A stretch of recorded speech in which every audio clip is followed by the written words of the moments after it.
তুমি কোনোদিন আমাকে ছাড়া থাকতেই পারবে না। দ্বিতীয় বিয়ে তো দূরের কথা। হাসতে হাসতে আরোহী সেদিন স্বামীকে মজার ছলে কথাগুলো বলেছিল, কিন্তু কে জানতো যে আরোহীর হাসির সাথে উড়িয়ে দেওয়া কথাটাই সত্য প্রমাণিত হবে। বিনিময়ে আরিয়ান সেদিন কিছু বলেনি, শুধু মুচকি এসে আরোহীকে বুকে জড়িয়ে নিয়েছিল। আরোহী দরজাতে উকি দিয়ে একবার তাকালো সদ্য বিবাহিত নতুন দম্পতির দিকে। আরিয়ানকে বেশ মানিয়েছে মেয়েটির সাথে। মেয়েটা দেখতে ভারী মিষ্টি। হয়তো এজন্যই আরিয়ানের মা সে মেয়েটিকে ছেলের সাথে বিয়ে দেওয়ার জন্য উঠে পড়ে লেগেছিল। আর ছোট থেকে দেখে আসছে বলে কথা, বোনের মেয়েকে হয়তো আগে থেকেই নিজের ছেলের জন্য পছন্দ করে রেখেছিল। কিন্তু মাঝখানে আরিয়ান আরোহীকে নিয়ে বিয়ে করে নিয়ে আসার পর হয়তো সফল হতে পারেনি। আরোহী এক ফলক আরিয়ানের দিকে তাকালো। তাকে দেখে অন্যরকম লাগছে না। আরিয়ান এই বিয়েতে খুশি নাকি বেজারটা ঠিক বোঝা যাচ্ছে না। তবে আরোহী এতটুকু নিশ্চিত যে আরিয়ান এই বিয়েতে রাজি ছিল, তবে স্নেহাকে সে বোনের নজরেই দেখে এসেছিল সেটা আরোহী জানে। কিন্তু বিয়েতে রাজি থাকার ফলে লুৎফা বেগম সেই সুযোগটা লুফে নিয়েছে। শত হোক, অবশেষে নিজের কাজ সফল হলো বলে। আর আরোহীর মতো একটা অনাথ মেয়েকে নিজের ছেলের কাছ থেকে দূরে সরাতে পারবে ভেবে ওনার মুখ থেকে যেন হাসি সরছেই না। নতুন দম্পতিকে ঘিরে দাঁড়িয়ে রয়েছে অনেকেই। আরিয়ানের মা লুৎফা বেগম হাতে মিষ্টি নিয়ে দুজনের দিকে হাসি মুখে মিষ্টি বাড়িয়ে দিল। ওনাকে আজ ভীষণ হাসি খুশি লাগছে। হয়তো এতদিনের মনের আশা পূরণ হলো সেই আশায়। আরোহের বড্ড ইচ্ছে হচ্ছে এই দম্পতিকে সে যেন একদম সামনে দেখে, কিন্তু তার শাশুড়ি লুৎফা বেগমের করার নির্দেশ, তার অলক্ষী ছায়াটা যেন ওনার ছেলে বইয়ের ওপর না পড়ে। আরোহী অশ্রুমাখা দৃষ্টিতে আরেকবার নতুন দম্পতির দিকে তাকিয়ে দরজা আটকে দিতে যেই দেখল এত মানুষের ভিড় থেকে ঠিকই একজন আরোহীর লুকিয়ে দেখাটা খেয়াল করেছে। সে মানুষটা হলো আরোহীর ভালোবাসা আরিয়ান। আরিয়ানের চোখে কোনো অপরাধবোধ নেই, কিন্তু আরোহীর সামনে ঠিকই অপরাধবোধের মতো দৃষ্টি দেখাচ্ছে। ওই চোখ দিয়ে যেন বোঝাতে যাচ্ছে কিছু একটা, কিন্তু আরোহী আজ বোঝার চেষ্টা করলো না কিছু। কেন করবে? আরিয়ান তো আর তার নেই, আজ থেকে অন্য কারো সে। আরোহী দরজা বন্ধ করে দিয়ে মেঝেতে বসে পড়ল। তার সবচেয়ে আপনজনটাও আজ তাকে ছেড়ে দিল। এই দুনিয়ায় আর কেউ রইল না তার। আচ্ছা, আরিয়ান তো জানতো যে আরোহী আর কোথাও যাওয়ার জায়গা নেই, তবুও কেন এমন করলো? তাই বোধ হয় দ্বিতীয় বিয়ের কথা উঠলেও ডিভোর্সের কথা তুলেনি। এটাই ভাবনা মাথায় আসতেই আরোহী তাচ্ছিল হাসি দিল। মায়া দেখাচ্ছে হয়তো। বাবা মাহীন মেয়েটা যখন আশ্রম থেকে বেরিয়ে এই বিষাক্ত শহরে ভালো সেজে মুখোশের আড়ালে ঢেকে থাকা মানুষদের মাঝখানে নিজের একটা ভরসার স্থান খুঁজছিল, ঠিক সেই মুহূর্তে আরিয়ান তার দিকে ভরসার হাত বাড়িয়ে দিছিল। সে দেখেছিল তখন এই শহরে কত কত মানুষ বাজে প্রস্তাব দিয়ে চাকরি দিবে বলেছিল। তখন আরিয়ানের দু চোখে আরোহী ভরসা খুঁজে পেয়েছিল। সে তখন কোনো দ্বিরুক্তি প্রকাশ না করে আরিয়ানের হাত আঁকড়ে ধরেছিল। সে তখনই আরিয়ানকে শর্ত জড়িয়ে দিয়েছিল যে তাকে পেতে হলে বিয়ে করে নিয়ে যেতে হবে। আসলে আরোহী মনে মনে এই বিষাক্ত শহর থেকে বাঁচার আকুতি থেকে এটা বলেছিল। আর সে দেখতে চেয়েছিল যে আরিয়ান কি সত্যিকারে তাকে চায় কিনা, নাকি আরিয়ানও ভালোর আড়ালে মুখোশ পড়েছিল। কিন্তু আরোহীর ধারণাকে ভুল প্রমাণিত করে আরিয়ান সাথে সাথে আরোহীকে বিয়ে করতে রাজি হয়ে গিয়েছিল। এরপর একেবারে বিয়ে করেই আরোহীকে আরিয়ান তার বাড়িতে নিয়ে গিয়েছিল। প্রথম প্রথম আরিয়ানের মা মেনে না নিলেও সময়ের সাথে সাথে মেনে নিয়েছিল। কিন্তু আরোহীর হয়তো বোঝার ভুল ছিল। আরিয়ানের মা হয়তো আরোহীকে কোনো কালেই মেনে নেয়নি। এমনি ভালোর আড়ালে মুখোশ পরে রয়েছিল।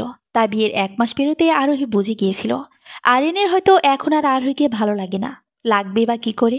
আরোহী যে 1 বছর আগে আরোহী নেই, চেহারার সুন্দর ভাবটা আর নেই। লুৎফা বেগম আরিয়ান না থাকাকালীন এটা সেটা করে দিত, আরোহীকে সারাদিন বিশ্রাম দিতে দিত না। সেসব আরিয়ান জানে না। আরিয়ান আসার সময় হলে লুৎফা বেগম জোর করে আরোহীকে বিশ্রাম নিতে পাঠিয়ে দিত। সারাদিন পর একটু বিশ্রাম নেওয়ার সুযোগ পেতেই আরোহীর 2 চোখে ঘুম নেমে আসত। আর সে সময়ই আরিয়ান এসে নিজের মাকে রান্নাঘর থেকে চেঁচিয়ে উঠত। সে সোজা রুমে এসে আরোহীকে ঘুমাতে দেখে ধাক্কা দিয়ে ঘুম থেকে টেনে তুলত। আরোহী ধাক্কার তাল সামলাতে না পেরে ধরফরিয়ে ঘুম থেকে উঠে বসত। সে ঘুম ঘুম চোখে কিছু বুঝে উঠতে না পেরে আরিয়ানের দিকে জিজ্ঞাসানো দৃষ্টিতে তাকালেই আরিয়ান রাগের দৃষ্টিতে বলে উঠত, ওখানে রান্নাঘরে আমার বৃদ্ধ মাকে কাজ করতে দিয়ে তুমি আরামে ঘুম ঘুমাচ্ছ? সারাদিন এভাবেই শুয়ে বসে কাটাও, আর আমি বাইরে কাজ করে মরি, আর এখানে আমার বৃদ্ধ মাকে কাজে মারো। এই বয়সে শাশুড়িকে কাজ করাতে দিয়ে নিজে ঘুমাচ্ছ, লজ্জা করে না তোমার? আরোহী কিছু বুঝে উঠতে পারত না। সে তো সব কাজ শেষ করে শাশুড়ি মায়ের জোড়াজড়িতে রুমে এসেছিল, কিন্তু এসব আরোহী মনে মনে হিসাব মেলাতে ব্যস্ত হয়ে কিছু বলার উদ্দেশ্যে মুখ খুলতে নিতেই হঠাৎ আরিয়ানের পেছনে হাত মুছতে মুছতে তার শাশুড়ি লুৎফা বেগমকে রুমে ঢুকতে দেখেই আরোহীর টনক নড়ে উঠত। সে কিছু বলে উঠতেই আরিয়ান হাত উঁচু করে থামিয়ে দিত। লুৎফা বেগম আরেকটু ভালো সাজার অভিনয় করে আরিয়ানের উদ্দেশ্যে বলে উঠত, থাক বাবা, কিছু বলিস না। আমি যতদিন বেঁচে আছি সব কাজ নিজের হাতেই করে নেব। এসব নিয়ে তোদের মধ্যে ঝামেলা হোক তা আমি চাই না। আরিয়ান তখন আরোহীর দিকে রাগের দৃষ্টি নিক্ষেপ করে রুম থেকে বেরিয়ে যেত। আরোহী আরিয়ানের যাওয়ার দিকে নিষ্পলক তাকিয়ে চোখ ভেজাত। সে তখন থেকেই বুঝে নিয়েছিল যে এই সংসারে তার টিকে থাকা বড্ড কঠিন। এভাবে চলতে থাকলে আরিয়ান আর তার মধ্যে দূরত্ব বাড়তেই থাকবে। কিন্তু তার কোনো উপায় ছিল না। আরিয়ানের ততদিনে আরোহীর কাছ থেকে মন উঠে গিয়েছিল। আরিয়ানেরও বা কী দোষ, সে তার জায়গায় ঠিক ছিল। সারাদিন অফিস শেষে বাসায় এসে যখন দেখত নিজের স্ত্রী রুমে পড়ে ঘুমাচ্ছে আর মা রান্নাঘরে কাজ করছে, তখন যে কোনো ছেলেই এসব দেখে মাথা ঠিক রাখতে পারবে না। কিন্তু এসব দেখার মাঝে যে কত বড় ভুল লুকায়িত রয়েছে সেটা কোনোভাবেই আরোহী আরিয়ানকে বুঝিয়ে ওঠাতে পারত না। আরিয়ানের কাছে তার মায়ের কথাই সবার আগে। এভাবে আস্তে আস্তে তাদের মধ্যে একেবারের জন্য দূরত্ব তৈরি হয়ে গেল। আর 1 বছর হয়ে যাওয়ার পরও যখন আরোহী মা হয়ে উঠতে পারছিল না, তখন আরিয়ানের মা লুৎফা বেগম যেন সুযোগ একদম হাতে নাগালেই পেল। নিজের বোনের মেয়েকে ছেলের সাথে বিয়ে করে দেওয়ার সুযোগ। আরিয়ান প্রথমে আরোহীর দিকে তাকিয়ে একটু নাকচ করলেও পরে রাজি হয়ে গিয়েছিল, কারণ তখন তাদের মধ্যে এমনিও দূরত্ব বেড়ে গিয়েছিল। তবুও আরিয়ান দোতানায় ভোগে আরোহীর কাছে এসেছিল। আরোহীর তখন আবার কি বলা থাকবে, সেও রাজি হতে বলে আরিয়ানকে এই বিরক্তিকর প্রশ্ন থেকে মুক্তি দিতে চেয়েছিল। এসব ভাবতেই আরোহীর চোখ ফেটে অশ্রু গড়িয়ে পড়ল। আরোহীর চোখ মুছে মেঝে থেকে উঠে বসল। রুমের বাইরে থেকে এখন আর আগের মতো শোরগোল শোনা যাচ্ছে না। হয়তো নতুন বউকে নিয়ে আরিয়ান রুমে চলে গিয়েছে। আজ আরোহীর জায়গা গেস্ট রুমে। এই রুমের পাশের রুমটায় এতদিন আরোহী আরিয়ানের ছিল, তবে আজ থেকে আরিয়ানের সাথে আর অন্য কারো নাম আর অন্য কারো সাংসারিক হাত বিচরণ করবে সেই রুমে। আরোহীর এতদিনের সাজানো গোছানো সংসার যেন এক নিমিষেই শেষ হয়ে গেল। রাতে আর ঘুম এলো না আরোহীর। কিভাবে বা আসবে? বিয়ের পর কত শত রাগ অভিমান হলেও আরোহী কোনোদিন একা থাকেনি। তার ভীষণ ভয় হতো যদি আরিয়ানও তার আপনজনদের মতো হারিয়ে যায়। তাই তো সে আরিয়ানকে ছাড়া একটা রাতও পার করেনি। শেষের কয়েক মাস তাদের মনের সাথে দূরত্ব বাড়লেও আরোহী একদিনও নিজের রুম ছাড়া কোথাও থাকেনি। বিয়ের পর আরোহী নিজের একটা দিনও আরিয়ানকে ছাড়া কাটায়নি। আর আজ আরিয়ানকে ছাড়া আজ থেকে সে বেঁচে থাকবে। এতদিন মনের মধ্যে যে ভয়টা বাসা বেঁধেছিল সেটাই হলো। অবশেষে আরিয়ানও হারিয়ে যেতে লাগলো। আরোহীর নিজের সাজানো রুমটা আজ থেকে অন্য কারো। আজ থেকে এই সংসারে অন্য কারো ছোঁয়া। আজ থেকে আরোহীর চিরচেনা রুমটাও অন্য কারো। সে তো চেয়েছিল এই সংসারটাকে আপন করে নিতে, কিন্তু কেন পারল না? কেন এই সংসারটাকে দূরে ঠেলে দিল? আরোহী অশ্রুমাখা দৃষ্টিতে রুমের ডান দিকে দেয়ালের দিকে নজর দিল। এই দেয়ালের পাশের রুমটা আরিয়ানের, মাঝখানে একটা দেয়াল। কিছু দেখা যাচ্ছে না, কিন্তু আরোহী মসৃণ দেয়ালের দিকে তাকিয়ে রইল। কিছু না দেখা গেলেও সে অনুভব করছে, কল্পনা করছে এই দেয়ালের ওই পারে আজ অন্য কোনো নতুন দম্পতির স্বপ্ন বুনবে। আচ্ছা, আরিয়ানকে আরোহীর সাথে বিয়ের প্রথম যে যেমন সুখের স্বপ্ন বুনেছিল, আজও কি স্নেহার সাথে তেমন বুনবে? ভাবতেও অশ্রুতে ভরে আসলো আরোহীর চোখ। আরিয়ানের সাথে আজ অন্য কোনো নারী একই রুমে যে সহ্য করতে পারছে না। আরিয়ানের ঘুম ভাঙল ভোরে, তাও মোবাইলে পরপর 2বার কলের বিরক্তিকর শব্দে না চাইতেই ঘুম ভেঙে যাওয়াতে বাকি ঘুমটুকু মুহূর্তের মধ্যে উবে গেল। সে আর মোবাইল ঘাটল না। শোয়া থেকে উঠে বসে স্বভাবতই প্রতিদিন নেয় তার বাম দিকে চোখ দিতেই কোথাও যেন সূচের মতো বিঁধল। কি, এভাবে চমকে উঠলে কেন? আরিয়ান বিনিময়ে কোনো জবাব না দিয়ে কিছু সময় থম মেরে বসে রইল। আস্তে আস্তে কালকের দিনের ঘটনা সব মনে পড়তেই সে বসা থেকে উঠে দাঁড়ালো। এত কিছুর পরে সে কিভাবে ভাবল যে তার পাশে আরোহী আছে? এক মুহূর্তের জন্য মাথা থেকে সব বেরিয়ে গেল বুঝি। একটা দীর্ঘশ্বাস ফেলে পাশ থেকে মোবাইল নিয়ে স্ক্রিনে দৃষ্টি দিতেই অফিস থেকে কল দেখে দ্রুত পদে উঠে দাঁড়িয়ে ব্যাগে কাপড় গোছানো শুরু করলো। স্নেহা বুঝে উঠতে পারল না কিছু। সে কিছু জিজ্ঞেস করার উদ্দেশ্যে মুখ খুলতেই আরিয়ান রাগের দৃষ্টিতে পাশে বসা স্নেহার দিকে তাকালো। আজকে আমার তাড়াতাড়ি উঠতে হবে, ডেকে দিতে বলিনি? এত ভোরে কই যাচ্ছ? আর ব্যাগে বা কেন গোছাচ্ছ? অফিসের কাজে আজকে শহরের বাইরে যাওয়ার কথা ছিল। ভোরে ভোরে রওনা দেওয়ার কথা ছিল। এক মুহূর্তের জন্য এটা মাথা থেকে বেরিয়ে গিয়েছিল। কাপড় গোছানো শেষ করে ওয়াশরুমের দিকে পা বাড়াতে বাড়াতে জবাব দিল আরিয়ান। আজ বিয়ের পরের দিন, বিয়ে করতে না করতেই অফিসের কাজে বাইরে যাচ্ছ? স্নেহার কথায় আরিয়ান বিনিময়ে কোনো জবাব দেওয়ার কোনো প্রয়োজন বোধ মনে করল না। সে সকালের নাস্তা তৈরি করতে বলে সজোরে ওয়াশরুমের দরজা আটকে দিল। স্নেহা বিরক্তমাখা চেহারায় শোয়া থেকে উঠে বসল। বিয়ের একদিন পার না হতেই ফরমাইশ খাটা শুরু করে দিয়েছে। না চাইতে ইচ্ছের বিরুদ্ধে স্নেহা উঠে দাঁড়ালো। তার কেন এত কষ্ট হচ্ছে? আরোহী আসে না, তাকে গিয়ে বললেই তো হলো। আরিয়ান বের হতে হতে ততক্ষণে নাস্তা তৈরি হয়ে যাবে। তখন না হয় নিজে রান্না করে চললে স্নেহায় নাস্তা বেড়ে দিবে। স্নেহা দ্রুতপদে রুম থেকে বেরিয়ে গেস্ট রুমের দিকে পা বাড়ালো। রুমের দরজা ভেতর থেকে আটকানো। স্নেহা তা দেখে একবার মুখ বাঁকালো। জমিদারের মতো শুয়ে শুয়ে ঘুমাচ্ছে। আর এদিকে স্নেহার ঘরের বউ হয়ে ভোরবেলায় উঠে যেতে হয়েছে। এখন থেকে তো আরোহীর আর অধিকার নেই যে বাড়ির বইয়ের মতো পরে পরে সব করবে। স্নেহার আর কিছু না ভেবে পরপর 2বার ডাক দিতেই ওই পাশ থেকে আরোহীর মুখ ভেসে উঠল। আরোহীর ফোলা ফোলা চেহারা দেখে স্নেহার হঠাৎ করে খারাপ লেগে উঠল। এ বাড়িতে আরোহীর বিয়ের পর সে যতবারই আসত, কোনো বাড়ি আরোহীকে হাসি ছাড়া এমন শুকনো মুখে দেখেনি। কিন্তু আজ হঠাৎ এই প্রথম। কিছু লাগবে? শুকনো মুখে আরোহী জিজ্ঞেস করতেই স্নেহার ধ্যান ভাঙল। হ্যাঁ, বলছি কি, আরিয়ান অফিসের কাজে বাইরে যাবে, তাই নাস্তা তৈরি করতে ডাকলাম। আর যাই বলো না কেন, এখন তো আর শুয়ে বসে কাটাতে নিজের মনেও সায় দিবে না। অন্যের বাড়িতে শুয়ে বসে থাকতে নিজের বিবেকেও তো বাধা দিবে। স্নেহা নিজের খারাপ লাগা দূরে রেখে আরোহীকে এক নাগারে কথাগুলো বলে উঠতেই আরোহী শুকনো মুখে হাসল। আচ্ছা, দ্রুত নাস্তা তৈরি করো বলে স্নেহা তড়িঘড়ি করে প্রস্থান করলো। আর আরোহী মনে মনে আওড়ালো অন্যের বাড়ি। একদিন পার না হতেই কথাটি শুনতে হলো তার। সোনারি কথা, এখন থেকে তো এই ঘরে তার অধিকার নেই। এমনই আর কয়দিনই বা আছে, থাক না বলে নিক। আরোহী স্নেহার দিকে তাকালো। একটা মেয়ে হয়ে কিভাবে আরেকটা মেয়ের সংসারে আসে? অবশ্য সে স্নেহাকে দোষ দেয় না, কারণ দোষ তো তার কপালের। সে আর কিছু না ভেবে রুম থেকে বেরিয়ে রান্নাঘরে পা বাড়ালো। এই ঘরে সবকিছু তার নিজের হাতে সাজিয়ে তুলেছিল, কিন্তু নিয়তি বড়ই নিষ্ঠুর। একদিন আগেও যে সংসারের আনাচে কানাচে তারই নাম উচ্চারণ হতো, সেই সংসারের আনাচে কানাচে আজ থেকে অন্য কারো নাম উচ্চারিত হবে। হাই নিয়তি! রান্নাঘরে গিয়ে আরোহী চুপচাপ নাস্তা তৈরি করে নিল। নাস্তা তৈরির মাঝে একটুও স্নেহা আরোহীকে কিছু এগিয়ে দেয়নি। সে শুধু দরজার বাইরে দাঁড়িয়ে উকি দিচ্ছে। আরোহী সেদিকে না তাকিয়ে চুপচাপ কাজ সেরে নিল। নাস্তা তৈরি করে টেবিলে রাখতে গেলে স্নেহা দৌড়ে একবারে এসে গেল, কেড়ে নিল। বলছি কি, তোমাকে আর কাজ করতে হবে না, তুমি এবার রুমে যেতে পারবে। আরোহী স্নেহার কারসাজি কি বুঝতে পেরেও কিছু বলল না। সে রুমের উদ্দেশ্যে জায়গা প্রস্থান করল। আরিয়ান ড্রয়িং রুমে এসেই দেখল স্নেহার রাস্তা বেড়ে দিচ্ছে। সে চেয়ার টেনে বসতেই তার মনে হচ্ছে তার পাশে স্নেহা নয়, আরোহী দাঁড়িয়ে আছে। এতক্ষণে আরোহীর শাশুড়ি এসে পাশে বসল।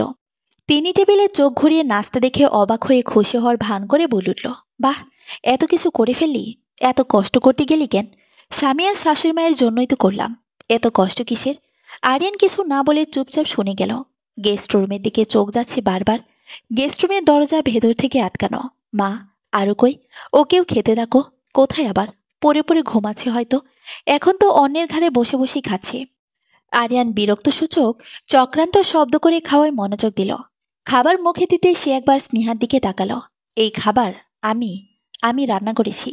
আরিয়ানকে মাঝে পথে থামিয়ে স্নেহা খুশি হওয়ার ভান করে উৎফুল্ল কণ্ঠে জবাব দিল, আমার কেন জানি মনে হচ্ছে এটা তুই না আরও বানিয়েছে।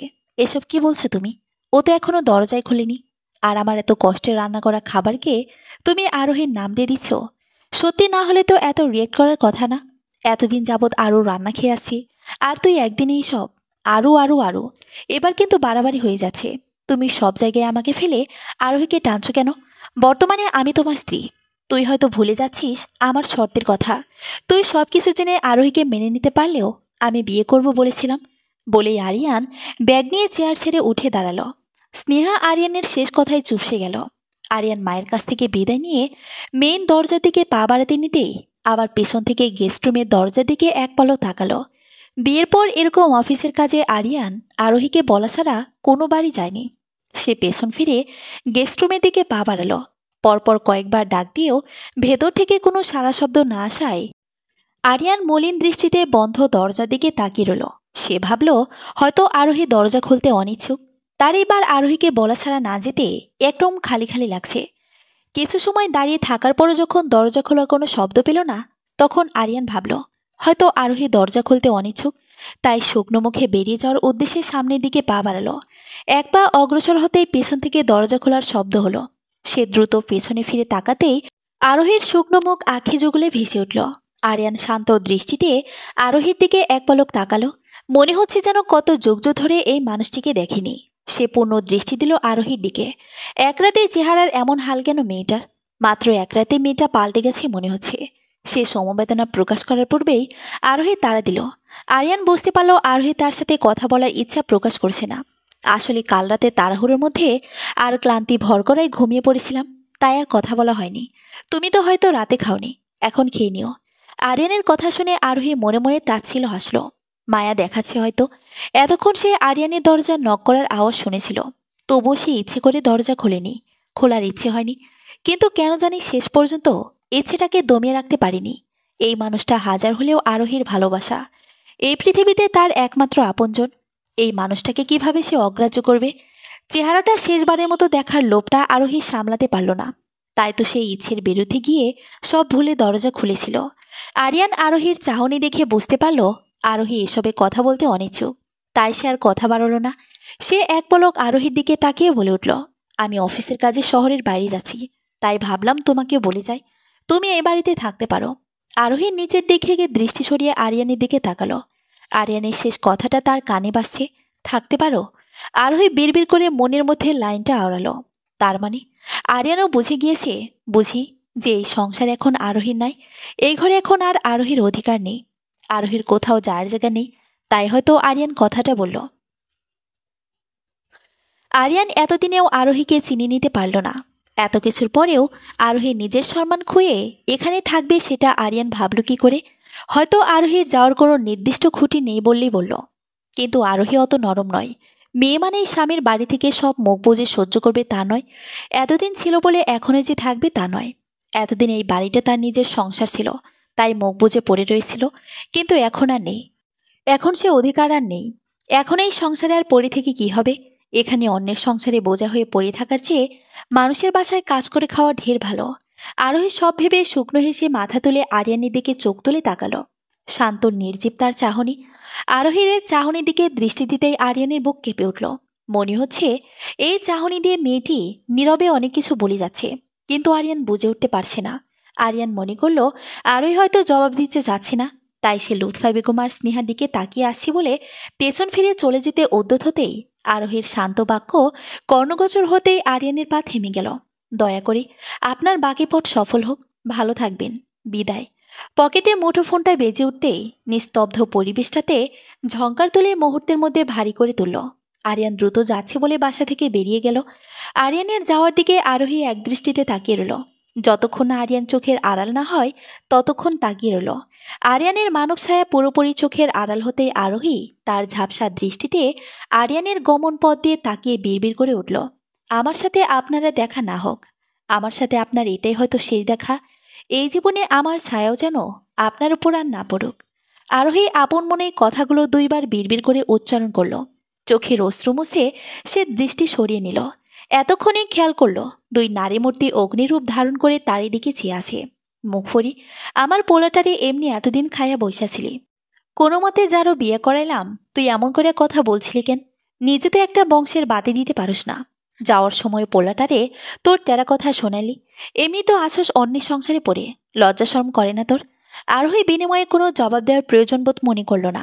সে জানত যে তার শাশুড়ি এমনই করবে। লুৎফা বেগমের এই কাজগুলো সে বিয়ের পর থেকেই দেখে আসে।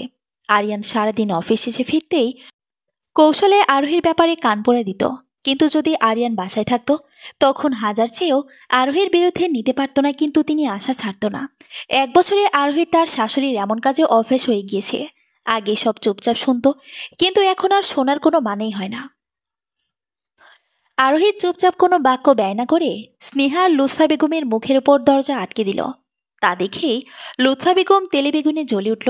আগুনে ঘি ঢালার জন্য স্নেহা বলে উঠল, দেখলে তো খালা, উফ মা, দেখলে কেমন মেয়ে, গুরুজনের মুখের ওপর কিভাবে দরজা আটকে দিচ্ছে। এমন মেয়েকে তুমি আরো বৌমা বলবে? আমার পোলা আসুক, এর একটা বিহিত আমি করবই। এরপর আর কোনো সারা শব্দ শোনা গেল না। আরোহী বুঝতে পারল লুৎফা বেগম হয়তো রেগে হনহন করে প্রস্থান করেছে। স্নেহার কোনো সারা শব্দ শোনা যায়নি। তার কাজ তো হাসিল করে গিয়েছে। শাশুড়িকে আরোহীর ব্যাপারে কান পড়া দেওয়া, সেটা আজ এই মুহূর্তে না হয় এতটুকুই থাক। সেজন্যই বুঝি আর কোনো জবাব দেয়নি। আরোহী একটা দীর্ঘশ্বাস ফেলল। সব কিছুর পরেও এই সংসারের মায়া তো ছাড়তে পারছে না। কিভাবে থাকবে এতদিনের মায়া মুছে? কার কাছে বুঝাবে সে তার দুঃখের কথা? এই মুহূর্তে আশ্রমের খালাকে তার ভীষণ মনে পড়ছে। খালাকে মনে পড়ায় আরোহী নিজের প্রতি তাচ্ছিল্য হাসল। মানবজাতি বড়ই নিষ্ঠুর, সুখে থাকতে কাউকে খুঁজে না। সুখের সময় মানুষ সব সুখ শুধুমাত্র নিজের সাথেই ভাগাভাগি করে নিজেই উপভোগ করে, কিন্তু দুঃখের সময় সবাইকে মনে পড়ে। দুঃখ পেলেই অসময়ে আগলে রাখা মানুষগুলোর কথা মনে পড়ে যায়, অথচ এর আগে তেমন একটা মনেই পড়ে না। যার প্রমাণ আরোহী নিজেই। আশ্রমের খালাটা তো আরোহীকে ভীষণ মায়া করত, কিন্তু আরিয়ানের সাথে বিয়ে হওয়ার পর থেকে আরোহী ভুলে বসেছিল। অবশ্য ভুলে নয়, সময়ের ব্যবধানে ভুলতে বসেছিল। এখনো হয়তো মনে তেমন একটা পড়তো না যদি না আরোহীর এই দুঃখের সময়টা না আসতো। মানুষ বড়ই নিষ্ঠুর। নিস্তব্ধ রাত, চারদিকে শান্ত নির্জীব। দূরে কোথায় জানি কিছু সময় পরপর থেমে থেমে শিয়ালের হাঁক ভেসে আসছে। আরোহী রুমের জানালা খুলে গাঢ় আধারের দিকে তাকিয়ে আছে। আজ পূর্ণিমা, চারদিকে চাঁদের কি সুন্দর আলো, একদম স্পষ্ট। দূরের গাছের ডালটা হঠাৎ করে নড়ে উঠল। হয়তো কোনো রাতের পাখি উড়ে নিজের নিরে ফিরছে। আরোহী সেদিকে নিবিড় দৃষ্টিতে তাকালো। পাখিটারও হয়তো আরোহীর মতো মন খারাপ, তাই বোধহয় প্রিয়জনের কাছ থেকে এতক্ষণ দূরে ছিল। শেষ পর্যন্ত আর না পারতে নিরে ফিরেছে। আরোহী নিজের ভাবনা দেখে হাসল। তার মন খারাপ বলে আর একটা প্রাণীরও মন খারাপ হবে নাকি? পাখির মন খারাপ হবে কেন? হয়তো সে খাবারের খোঁজে বেরিয়েছিল। অনেক পথ পাড়ি দেওয়ার ফলে রাত হয়ে গিয়েছে। সে একটা দীর্ঘশ্বাস ফেলল। ভোর হয় অপেক্ষায় আছে। ভোর হলেই এই বাসা থেকে চিরতরে বেরিয়ে পড়বে। একটি মেয়ে মানুষ তাই এত গভীর রাতে বের হওয়ার সাহস পাচ্ছে না। হাজার হলেও এই শহরে অনেক মুখোশ পরিহিত মানুষের ভিড়ে আরোহী কোনোদিনও নিজেকে সঁপে দিবে না। আরোহী জানালা বন্ধ করে এগিয়ে এলো রুমের দিকে। টেবিলের উপর ডিভোর্সের কাগজটা জলজল করছে। মনে হচ্ছে যেন সেটা আরোহীর দিকে তাকিয়ে আরোহীকেই উপহাস করে হাসছে। আরোহী মেঝেতে বসে কাগজটা হাতে নিয়ে অপলক দৃষ্টিতে তাকিয়ে রইল। একটা সাইনের বিনিময়ে একটা পবিত্র সম্পর্ক গঠন হয়, তেমনই একটা সাইনের মাধ্যমে একটা সম্পর্ক নিমিষেই শেষ হয়ে যায়। এই ডিভোর্সের কাগজটার ব্যাপারে হয়তো আরিয়ান জানে না। কাল সকালে আরিয়ান বেরিয়ে যাওয়ার কিছুক্ষণ পর স্নেহার লুৎফা বেগম এই কাগজটা আরোহীর দিকে ছুঁড়ে মেরে বলেছিল, যাতে সে খুব দ্রুতই সাইন করে আরিয়ান ফেরার আগে এই বাড়ি থেকে বিদায় নেয়। লুৎফা বেগম গত 1 মাস ধরে আরিয়ানের বিয়ে নিয়ে মেতে উঠেছিল। তিনি জানতেন আরিয়ান হয়তো কোনোদিনও আরোহীকে ডিভোর্স দিবে না, কারণ আরোহীর যাওয়ার স্থান নেই। কিন্তু লুৎফা বেগম আর স্নেহার এত কিছু দেখার সময় নেই। তারা আরিয়ান আসার আগেই এই বোঝাটাকে বিদায় করতে পারলেই হলো। হয়তো স্নেহা বিয়ের 1 মাস আগে থেকে লুৎফা বেগমকে কান পড়া দিয়েছিল যে আরোহী থাকলে তার সুখের সংসার করতে পারবে না। আর আরিয়ান হয়তো আরোহীর অসহায়ত্ব দেখে ভুলেও ডিভোর্স দিতে চাইবে না। তাই দুজনে লুকিয়ে ডিভোর্স পেপার বানিয়েছে, আর তা সফল হতে যাচ্ছেও। আরোহী আর কিছু না ভেবে খুব দ্রুতই সাইন করে দিল। একটা পেপার ওয়েটের সাহায্যে ডিভোর্স পেপারটা টেবিলে চাপা দিয়ে রাখল, যাতে দরজা খুলতে সবার আগে ডিভোর্স পেপারটা চোখে পড়ে। আরোহী উঠে দাঁড়ালো। সময় হয়েছে তার হারিয়ে যাওয়ার। সবাই যে যার রুমে শান্তির ঘুম দিচ্ছে, শুধু আরোহীর চোখে ঘুম নেই। আরোহী এসে খাটের সাথে হেলান দিয়ে বসে পড়ল ভোর ফোটার অপেক্ষায়। হাঁটু মুড়ে মাথা গোজে অনেকটা সময় বসেছিল। চারদিক থেকে পাখির কিচিরমিচির ডাক ভেসে আসতেই সে উঠে পড়ল। আলমারি খুলে নিজের প্রয়োজনীয় জিনিসপত্র নিল, সাথে আর কিছুই নিল না। কি নিবে? এই সংসারের কিছুই তো তার নয়। সবকিছুই তো আরিয়ান বিয়ের পর একটার পর একটা কিনে দিয়েছিল। শুধু পরনের শাড়িটা আর আশ্রমে যতটুকু পড়েছিল, উচ্চ মাধ্যমিক পর্যন্ত সার্টিফিকেটগুলো বাদে সে আর কিছু নিল না। হাতে কিছু টাকা ছিল, সেগুলোই নিল। এগুলো বিয়ের পর আরোহী আরিয়ানের কাছ থেকে কিছু কিনে দেওয়ার বায়না ধরলে তখন আরিয়ান কিছু টাকা গজে দিত যে আরোহী যেন নিজে কিনে নিয়ে আসে।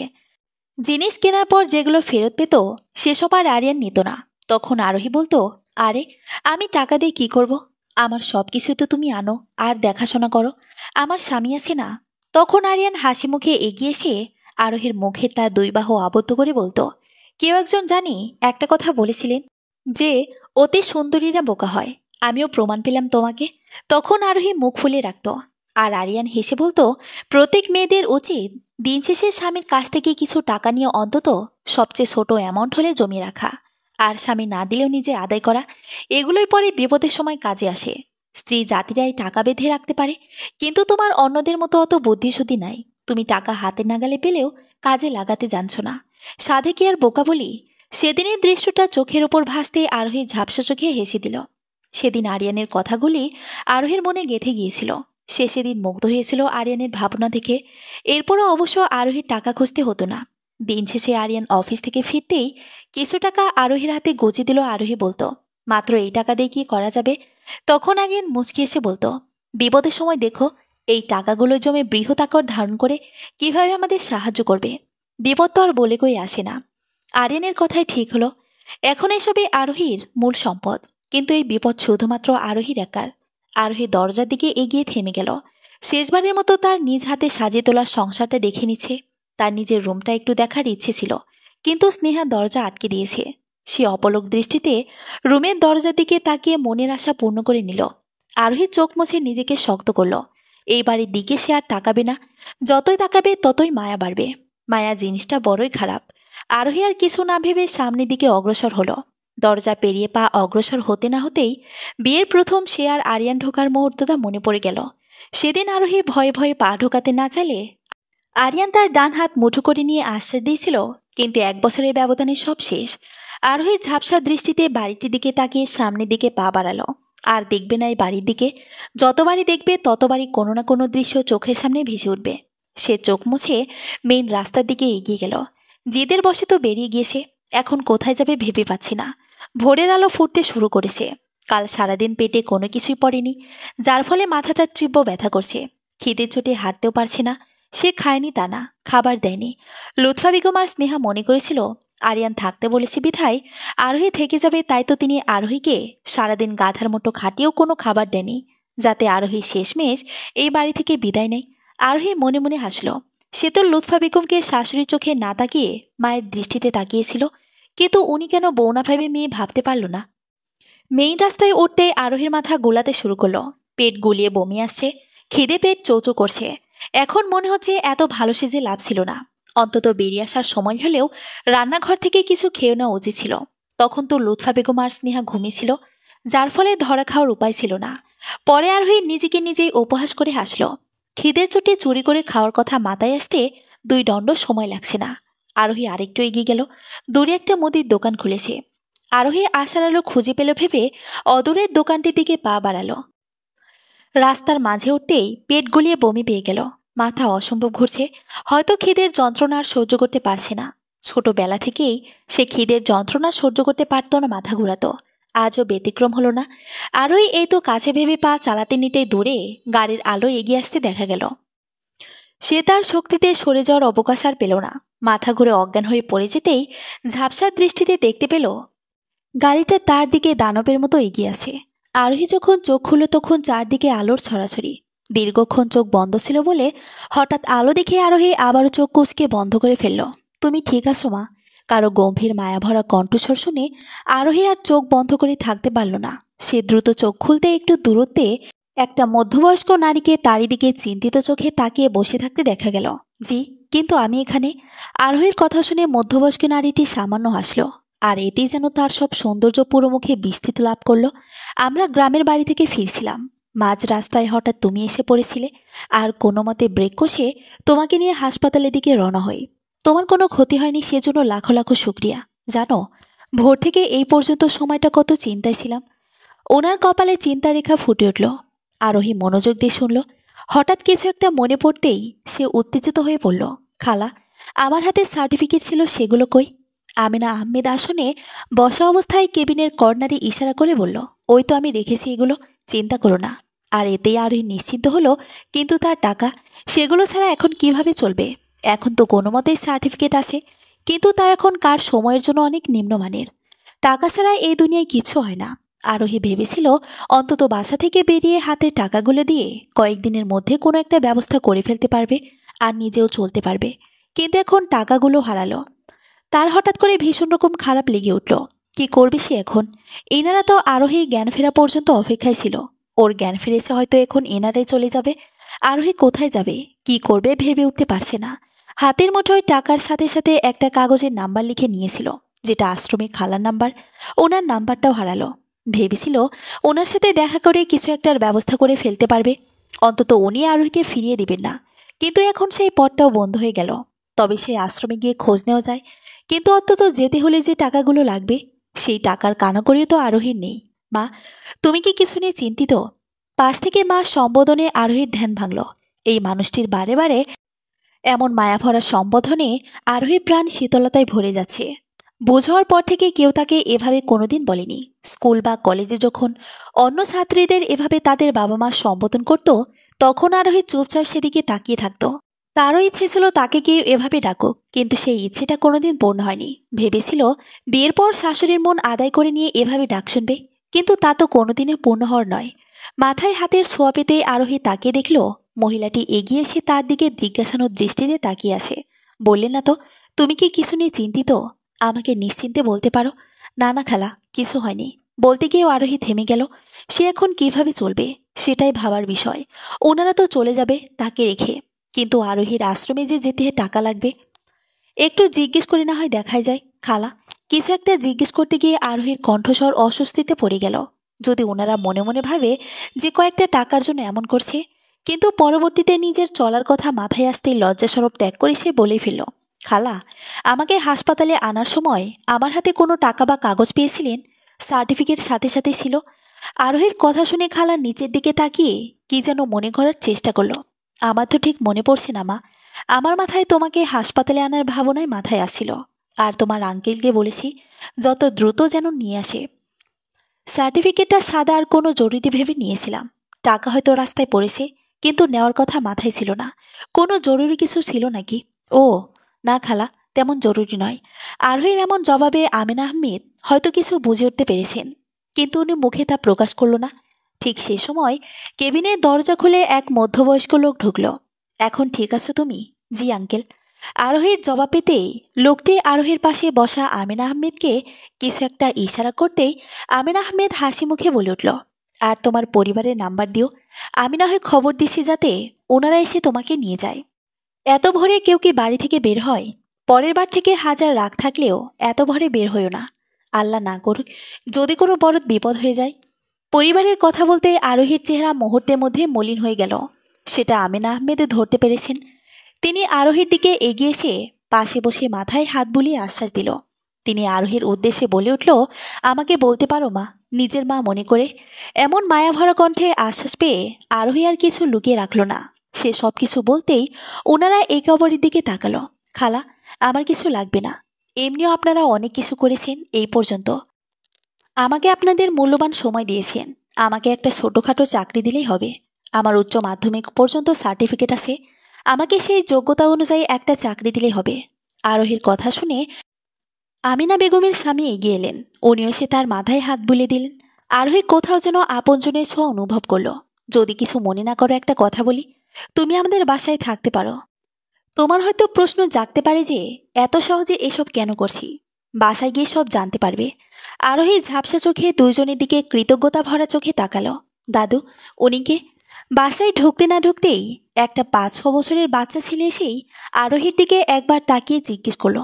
আরোহী বুঝতে পারল এই বাচ্চা হয়তো এই ঘরের নাতি। আমিনা আহমেদের স্বামী সৈফুল্লাহ চৌধুরী বাচ্চাটিকে কোলে নিয়ে আদর করে বলে উঠল, উনি তোমার একটা আন্টি। বাচ্চাটি আরোহীর দিকে এগিয়ে আসলো। তুমি আমার মায়ের মতো আন্টি। মাকে আমি ছবিতে দেখেছি, তোমারই মতো। বাচ্চাটি আরোহীর দিকে এগিয়ে এসে আদো আদো ভাঙা গলায় বলে উঠল। আরোহীর কেন জানি মনে হলো বাচ্চাটি বয়সের তুলনায় একটু বেশি বুঝদার। তাই, তোমার মা কই? কথাটি বলতেই বাচ্চাটি চুপ হয়ে গেল। আমিনা আহমেদ এগিয়ে এসে বাচ্চাটিকে কোলে নিয়ে কেউ একজনকে ডাকতেই একজন মহিলা দৌড়ে এসে বাচ্চাটিকে খেলতে নিয়ে যাবে বলে কোলে নিতে চাইলে বাচ্চাটি আরোহীর আঁচল টেনে দাঁড়িয়ে রইল। আরোহী বুঝতে পারল মহিলাটি হয়তো এই ঘরে কাজ করে। আমিনা আহমেদ এক ফলক বাচ্চাটির দিকে তাকিয়ে আরোহীর দিকে তাকালো। ওর মা বেঁচে নেই। ও আমার ছেলের বাচ্চা। ছেলেটা জন্ম দিতে গিয়ে সময় মতো রক্ত না পেয়ে মেয়েটা অকালে পরপারে পাড়ি জমিয়েছিল। ওর মাকে কখনো আমি বৌমায়ের চোখে দেখিনি। সবসময় আমাদের সম্পর্ক মা মেয়ের মতোই ছিল, কিন্তু ভাগ্যের নির্মমতা ওকে আমার কাছ থেকে কেড়ে নিল। তোমাকে প্রথম দেখে আমি কেঁদে উঠেছিলাম, কারণ তুমি দেখতে কিছুটা আমার ওই মেয়েটারই মতো। তাই তো তোমাকে আর ছাড়তে পারিনি। আরোহী ঝাপসা চোখে তার সামনে দাঁড়িয়ে থাকা দুজন মানবীর দিকে তাকিয়ে বাচ্চাটিকে কোলে নিয়ে জড়িয়ে ধরতে বাচ্চাটি একেবারে তার সাথে মিশে গেল। আরোহীর কেন জানি মনে হলো বাচ্চাটি বয়সের তুলনায় একটু বেশি বুঝদার। এই যে মা নেই, সেটা এতটুকু একটা বাচ্চা কে নির্দ্বিধায় বলে ফেললো বুঝদারের মতো।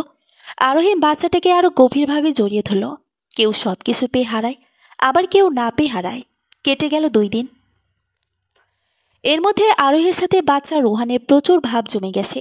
এখন রোহান সারাক্ষণ আরোহীর পিছনেই ঘুরঘুর করে। কে জানি রোহান আরোহীর কাছে মায়ের মতো ছোঁয়া পায় হয়তো।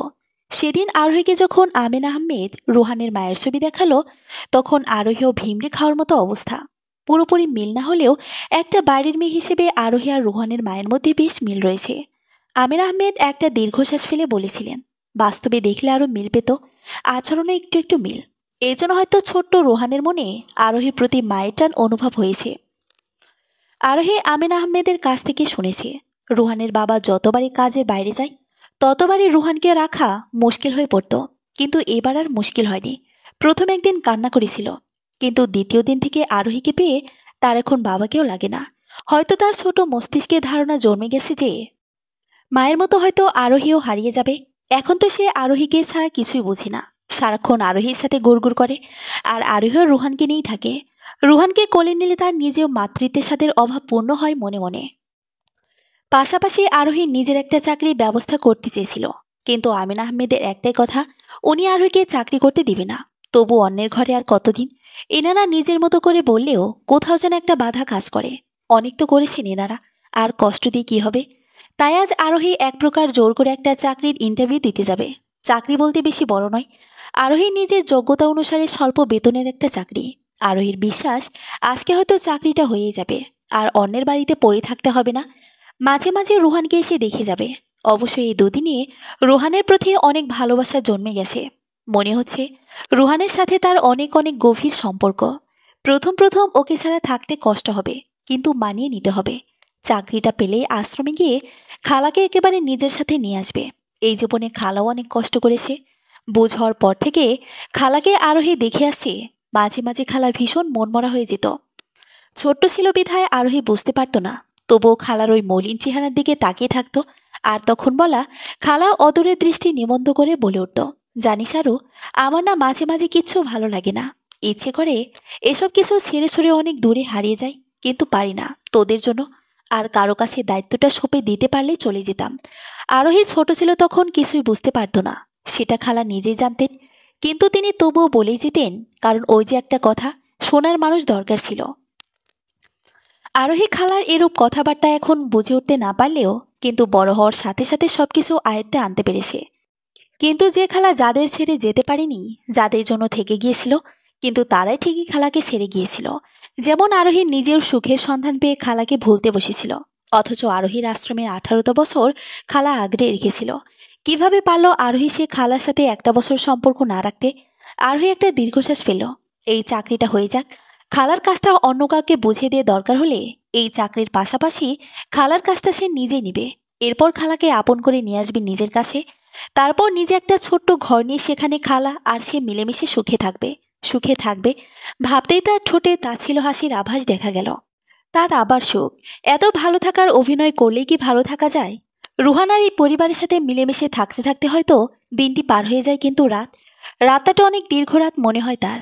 এক একটা রাত যে কত কষ্টে কত চোখের পানি ফেলতে ফেলতে শেষ হয় সেটা কে জানে। আরোহিমা। কারো কণ্ঠস্বর শুনে আরোহীর ধ্যান ভাঙতে দেখল আমেনা আহমেদ তার সামনে দাঁড়িয়ে আছেন। জি জি বলুন খালা, তোমাকে চিন্তিত দেখাচ্ছে। রুহান তোমাকে ধরে দাঁড়িয়ে আছে, তুমি বোধহয় খেয়াল করনি। আমেনা আহমেদের কথা শুনে আরোহী নিচের দিকে দৃষ্টি দিতেই দেখল রুহান তার শাড়ির আঁচল ধরে তারই দিকে তাকিয়ে আছে। রুহানের সেই দৃষ্টি দেখে আরোহীর ভীষণ মায়া হলো।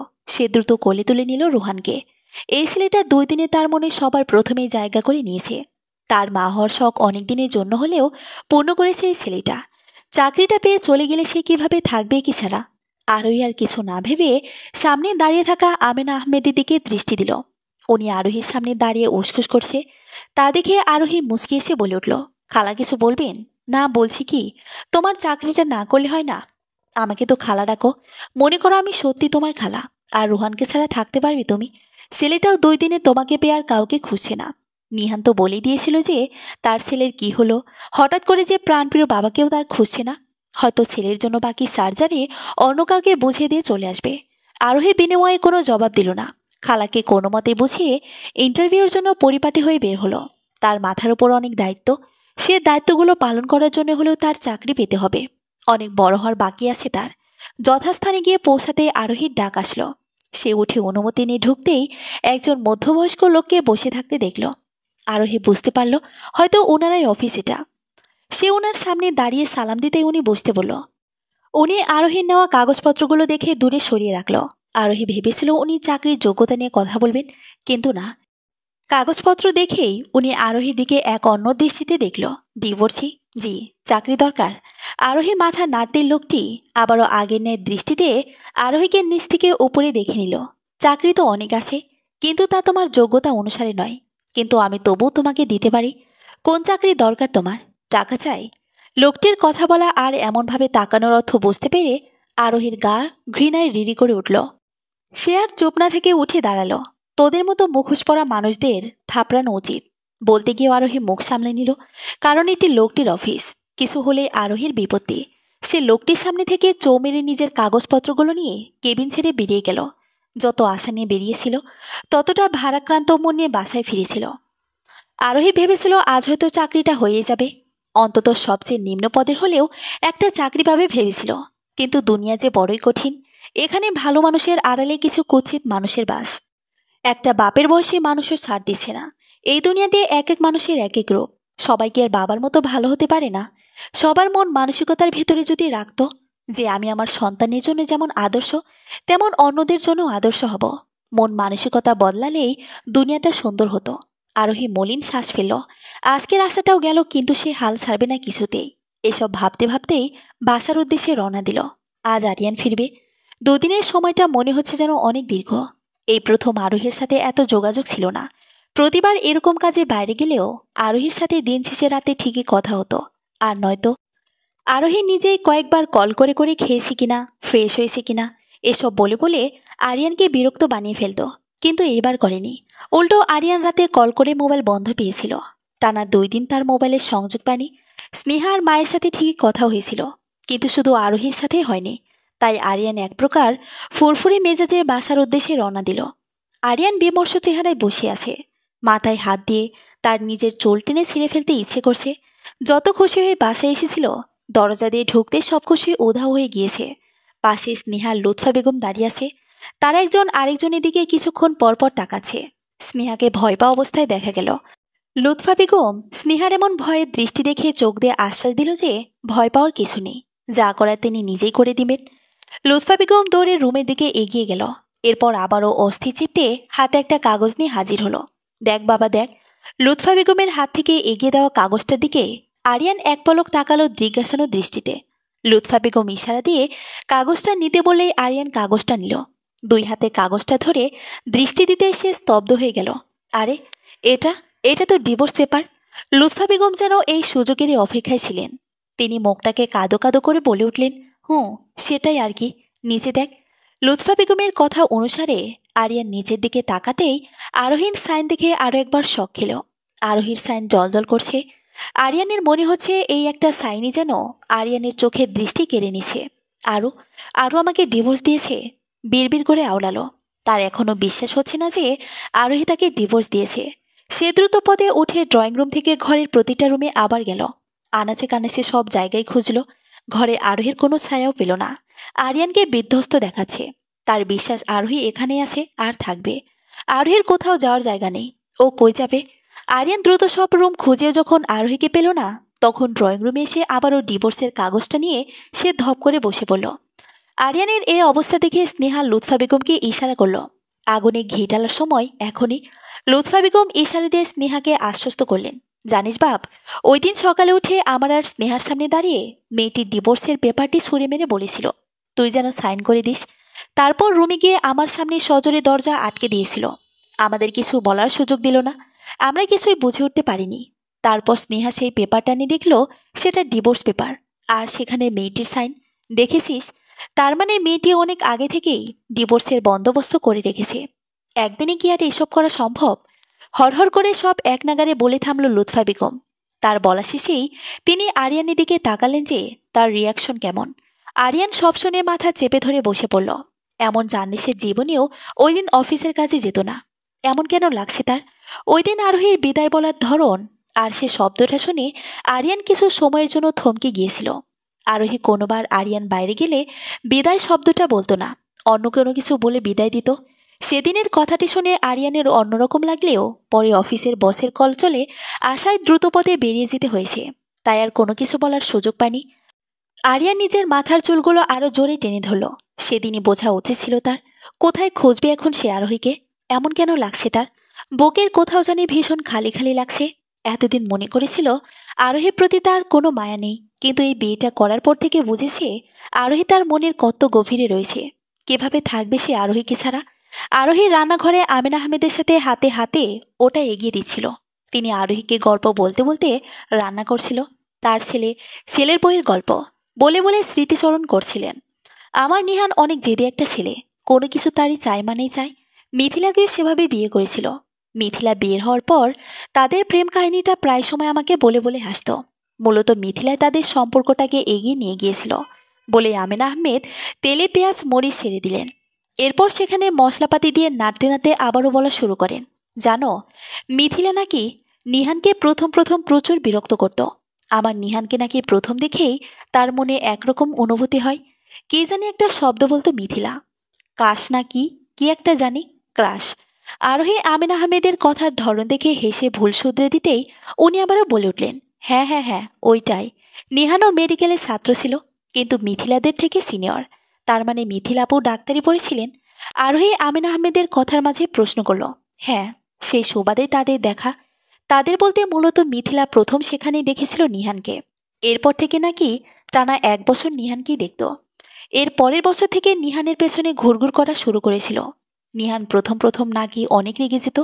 একবার কি হয়েছিল জানো? আরোহীর এদের প্রেম কাহিনীর শুরুটাতে ভীষণ আকর্ষণ বোধ করছিল। তাই সেও প্রত্যুত্তরে জিজ্ঞেস করলো যে কি হয়েছে। নিহানের পেছনে বেশি ঘুরঘুর করত, তাই সে মিথিলার আচরণের সহ্য করতে না পেরে থাপ্পড় মারতে গিয়েছিল। কি বলেন? তারপর মেরেছে নাকি? না, আবার মারেনি। আমার ছেলে মেয়েদের কাছে কম ঘেঁষত, আর কোনো মেয়ে ওর পাশে ঘেঁষতে চাইলেও রেগে যেত, আর মেয়েদেরকে সম্মান করত প্রচুর। কিন্তু মিথিলার এরূপ আচরণে তারা 1.5 বছর অতিষ্ঠ হয়ে মারতে গিয়েছিল।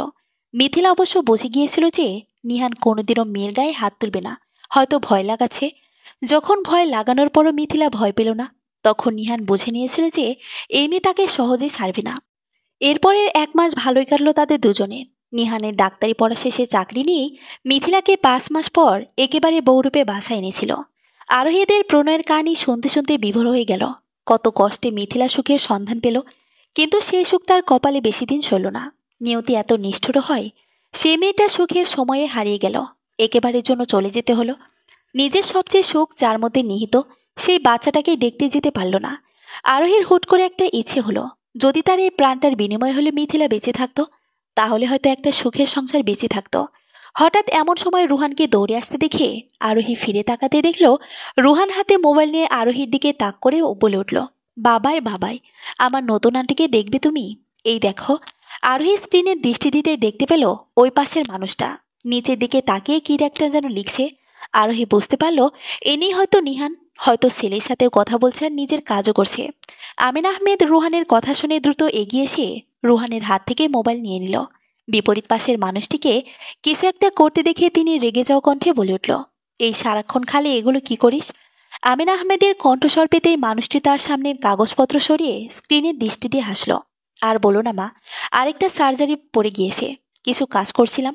কেমন আছো তুমি? আর বাবা কেমন আছে? ও ভালোই। ফিরবি কখন? কয়েকদিনের মধ্যেই ফিরব।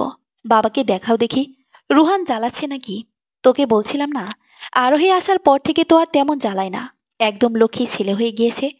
আমিন আহমেদ কথা বলতে বলতে মোবাইল নিয়ে রান্নাঘর থেকে বেরিয়ে গেল। ওই পাশ থেকে আর কি বলল সেটা শোনা গেল না। আরোহী মলিন শ্বাস ফেল। এতক্ষণ পাশে ছিল বিধায় সে স্ক্রিনে দেখেছিল মানুষটাকে। হঠাৎ রুহান এমন কাজ করে ফেলে না? আরেকটু হলেই তার প্রাণটাই হয়তো ভয়ে চলে যেত। এবার বুঝতে পারল রুহান কার মতো হয়েছে। ছেলেটা পুরাই বাবার মতো হয়েছে, ফর্সা গোলগাল চেহারা। আরোহী একটা দীর্ঘশ্বাস ফেল। মানুষটা হয়তো বুকে একা সময় দুঃখ রেখে পরিবারের সাথে সুন্দরভাবে কথা বলছে। মানুষ উপরে দেখায় একরকম আর ভিতরে অন্যরকম। আমিন আহমেদ রান্নাঘরের জানালাটা দিয়ে অদূরে তাকিয়ে বলা শুরু করলো, মিথিলা যখনই এই ঘরে প্রবেশ করেছিল তখন থেকে এই ঘরটা পরিপূর্ণ মনে হতো। আমার একটা মেয়ের শখ ছিল, কিন্তু সেটা পূর্ণ হয়নি। আমার ইচ্ছে ছিল এই ঘর আলোকিত করে একটা মেয়ে আসবে। সে হবে অনেক বেশি চঞ্চল। সে মেয়েটা তার চঞ্চলতায় পুরো ঘর মাতিয়ে তুলবে। সেই ইচ্ছেটা নিহানের বউ আসার পর পূর্ব হয়েছিল। মিথিলা আসার পর ঘরটা পূর্ণ মনে হতো। কিন্তু আমিন আহমেদ মনে করেছিল মিথিলা আবারও তার পেশায় ফিরে যাবে। অবশ্য তিনি রাজিও ছিলেন। তিনি মনে করেন মেয়েদের একটা নির্দিষ্ট খুঁটি থাকা উচিত। কিন্তু মিথিলা আমার ভাবনা থেকে আরো এক ধাপ এগিয়েছিল। বিয়ের পরপর সবসময় ঘরটাকে নিজের রঙের ছোঁয়াতে রাঙিয়ে তুলেছিল। মাত্র কয়েকদিনের ভেতর বাড়ির সবাইকে আপন করে নিয়েছিল। বিয়ের আগেই ডাক্তারি পুরো কোর্স শেষ করেছিল। কথা ছিল বিয়ের পর নিহানের সাথে একসাথে মিলে পেশায় নিয়োজিত হবে, নিহানের হাসপাতালে। কিন্তু মেয়েটা বিয়ের পরপর আর পেশাটাতে নিয়োজিত হয়নি। নিহানও কত করে বলেছিল, কিন্তু মিথিলার একটাই কথা, সে এত সুন্দর একটা পরিবার পেয়েছে, পুরোদমে সেটাতেই সংসার করতে মনোযোগ দিবে। আমরাও এত করে বললাম, সে গেল না। অনেক লক্ষ্যে একটা মেয়ে ছিল আমার। বলে আমিনা আহমেদ মলিন চোখে জানালা দিয়ে অদূরে তাকিয়ে রইল। আরোহীরও বড্ড মায়া হলো। জানো, রুহান হবে যে তখন আমার ছেলে মেয়ে দুটারই কি যে খুশি। ছেলে মেয়ে বলতে আরোহী শুধালো। মিথিলা আর নিহানের কথা বলছি। মিথিলাকে আমি মেয়েই ডাকতাম। মেয়েটা এই সংসারে আসার পর থেকে আমার মেয়েটার শখ পূর্ণ হয়েছিল।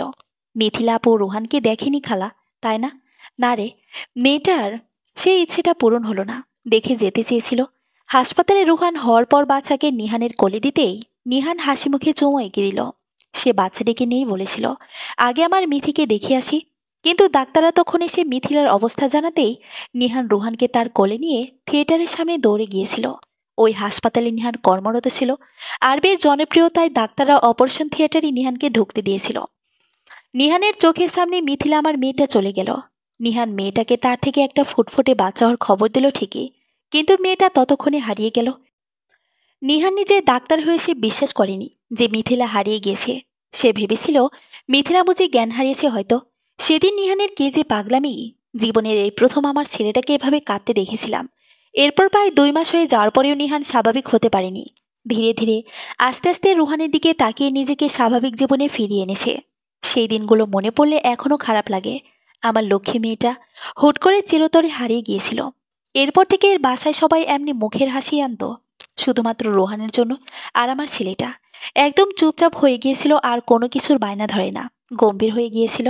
ছেলেটাকে কত করে বললাম যে আমাদের শেষ বয়সে এসে যাচ্ছে, একটা বিয়ে কর, কিন্তু ছেলেটা কিছুই বলে না। চুপচাপ রোহানের দিকে তাকিয়ে বুঝিয়ে দিয়ে যে তোমাদের জন্য বিয়ে করলেও আমার ছেলে মা পাবে না। বলতে বলতে আমিনা আহমেদের চোখের কার্নিশ দিয়ে অশ্রু গড়িয়ে পড়ল। আমিনা আহমেদের কথা শুনে আরোহীর চোখ দিয়ে অশ্রু গড়িয়ে পড়ল। আপুটার কপালে সুখ বুঝি বেশি সময়ের জন্য ধরা দেয়নি। খালার কথা শুনে বুঝল মেয়েটা টানা 2 বছর একতরফা ভালোবেসে নিহান নামক মানুষটার পেছনে ঘুরঘুর করেছিল, যারও বিয়ের পর সব সুখ এসে ধরা দিল তখনই হুট করে চলে যেতে হলো। আহা জীবন! আরোহীর হুট করে একটা ইচ্ছে হলো। সে ভাবল সেদিন মেয়েটার বদলে যদি তার জীবন চলে যেত, অন্তত আজকে অনেক সুখের সংসার হতো। একটা প্রাণের বিনিময়ে যদি আরেকটা দিতে পারত। সেদিন সারাটা দিনই মাটি মাটি হয়ে গেল আরোহীর। কোনো কিছুতেই আর মন বসেনি। রুহানের সাথেও আর হেসে গেলে কথা বলা হয়নি। রুহানকে খাবার খাইয়ে ঘুম পাড়িয়ে দিতেই বাধ্য ছেলের মতো ঘুমিয়ে পড়েছিল। এই ছেলেটা হয়েছে একদম বুঝদার। হয়তো মা নেই, বাবা সবসময় কাছে থাকে না, তাই নিজে থেকেই বুঝদার হয়ে উঠেছিল। আরোহী জানালার কাছ থেকে এগিয়ে এসে রুহানের পাশে বসল। ঘুমন্ত ছেলেটার চেহারার কি যে মায়া। আরোহীর এই ছেলেটার জন্য ভীষণ মন পড়ে। চাকরি নিয়ে এই বাসা থেকে চলে গেলে সবাই অনেক স্মরণে পড়বে। একটা অচেনা অজানা মেয়ের মুখের কথা বিশ্বাস করে এতদিন আপনের মতো রেখেছে। সেই কৃতজ্ঞতার ঋণ হয়তো কোনো কোনো শোধ করা যাবে না। চাইলেও এই ঋণের সমান শোধ হবে না। খালার আঙ্কেলকে কোনো মতেই মানিয়ে চলে যেতে পারবে, কিন্তু এই ছেলেটাকে সারা সে কিভাবে নিজেকে একা মানিয়ে নেবে। কিন্তু এটাই যে নিয়তি, কষ্ট হলে যে মেনে নিতেই হবে। মা! মাথায় কারো উষ্ণ ছোঁয়া পেয়ে কারোটাকে আরোহী সম্বিত ফিরে পেল। সে দ্রুত চোখ তুলে তাকাতে দেখল আমিনা আহমেদ দাঁড়িয়ে আছেন। তা দেখে সে নিজে উঠে দাঁড়ালো। জি বলুন খালা। বলছি কি, তোমার যদি আপত্তি না থাকে তোমাকে নিয়ে একটু শপিংয়ে যেতাম। আরোহী ঝটপট রাজি হয়ে গেল। এটা আবার জিজ্ঞেস করতে হয় খালা? আমি আপনাদের বাড়িতেই আছি, আপনাকে না করি কিভাবে বলুন? না, এটা বলে আমাকে লজ্জিত করো না। কতবার বলেছি আমাকে তুমি খালা রাখো, তাহলে আপনি ভেবো। তোমার ইচ্ছে থাকলে চলো, এখন রোহান ঘুমিয়ে আছে, চট করে গিয়ে চলে আসতেও পারবো। আর উঠে গেলে রাহেলাকে ফোনে জানিয়ে দিতে বলেছি, তখন চলে আসবো। ততক্ষণ তোমার আঙ্কেল আছেন ঘরে। আরোহী রুহানের ব্যাপারে প্রশ্ন করতে নিছিল, আর আমিনা আহমেদ ঝটপট তার সব প্রশ্নের উত্তর এক নাগালে বলে দিতে এসে জানালো সে যেতে পারবে। এরপর দুজনে খুব তাড়াতাড়ি বেরিয়ে গেল কাছের একটা শপিং সেন্টারে। সেখানে গিয়ে আরোহী ঘুরে ঘুরে আমিনা আহমেদকে এটা ওটা পছন্দ করে দিতেই তিনি সব প্যাক করে বিল পরিশোধ করে আরোহীর হাতে তুলে দিলেন। আরোহী ব্রুকোসকে খালার দিকে জিজ্ঞাসানোর দৃষ্টিতে তাকাতেই তিনি হাসি মুখে বলে উঠলেন, এসব তোমার জন্যই মা। তোমার জন্য শপিং করব বলে আসতে চাইতে না, তাই এভাবে এনেছি তোমাকে। সব তোমার পছন্দের শাড়ি। আরোহী প্রথমে আপত্তি জানালেও পরে আমিনা আহমেদের জোরাজোরিতে নিয়ে নিল। সে কৃতজ্ঞতা চোখে তাকালো। এখানে আসার পর খালায় নিজে থেকে 2টা শাড়ি দিয়েছিল। সেগুলোই এক একদিন এক একটা বদলে বদলে পড়েছিল। এনাদের ঋণ হয়তো কখনো শোধ করতে পারবে না আরোহী। রাতে সবাই ঘুমিয়ে যাওয়ার পরে আরোহী রুমের ব্যালকনিতে সে অন্ধকার আকাশের দিকে তাকিয়ে রইল। এই দুনিয়াদারি আর ভালো লাগছে না তার। দিন শেষে রাত আসলেই ওই মানুষটার কথা মনে আসতে না চাইতেও চোখের কার্নিশ বেয়ে অশ্রু ঝরে পড়ে। ঠিক সে সময়ে বাসার নিচে একটা কালো গাড়ি এসে থামতেই আরোহী ভ্রুকুচকে তাকালো। সে রুমের ঘড়ির দিকে তাকিয়ে বিড়বিড় করে উঠল, রাত 2টা। এত গভীর রাতে ইনিকে? মানুষটাকে বাসার দিকে এগিয়ে আসতে দেখে আরোহী ভয় পেয়ে গেল। ওপর থেকে বিধায় চেহারাটাও দেখা যাচ্ছে না ভালো মতো।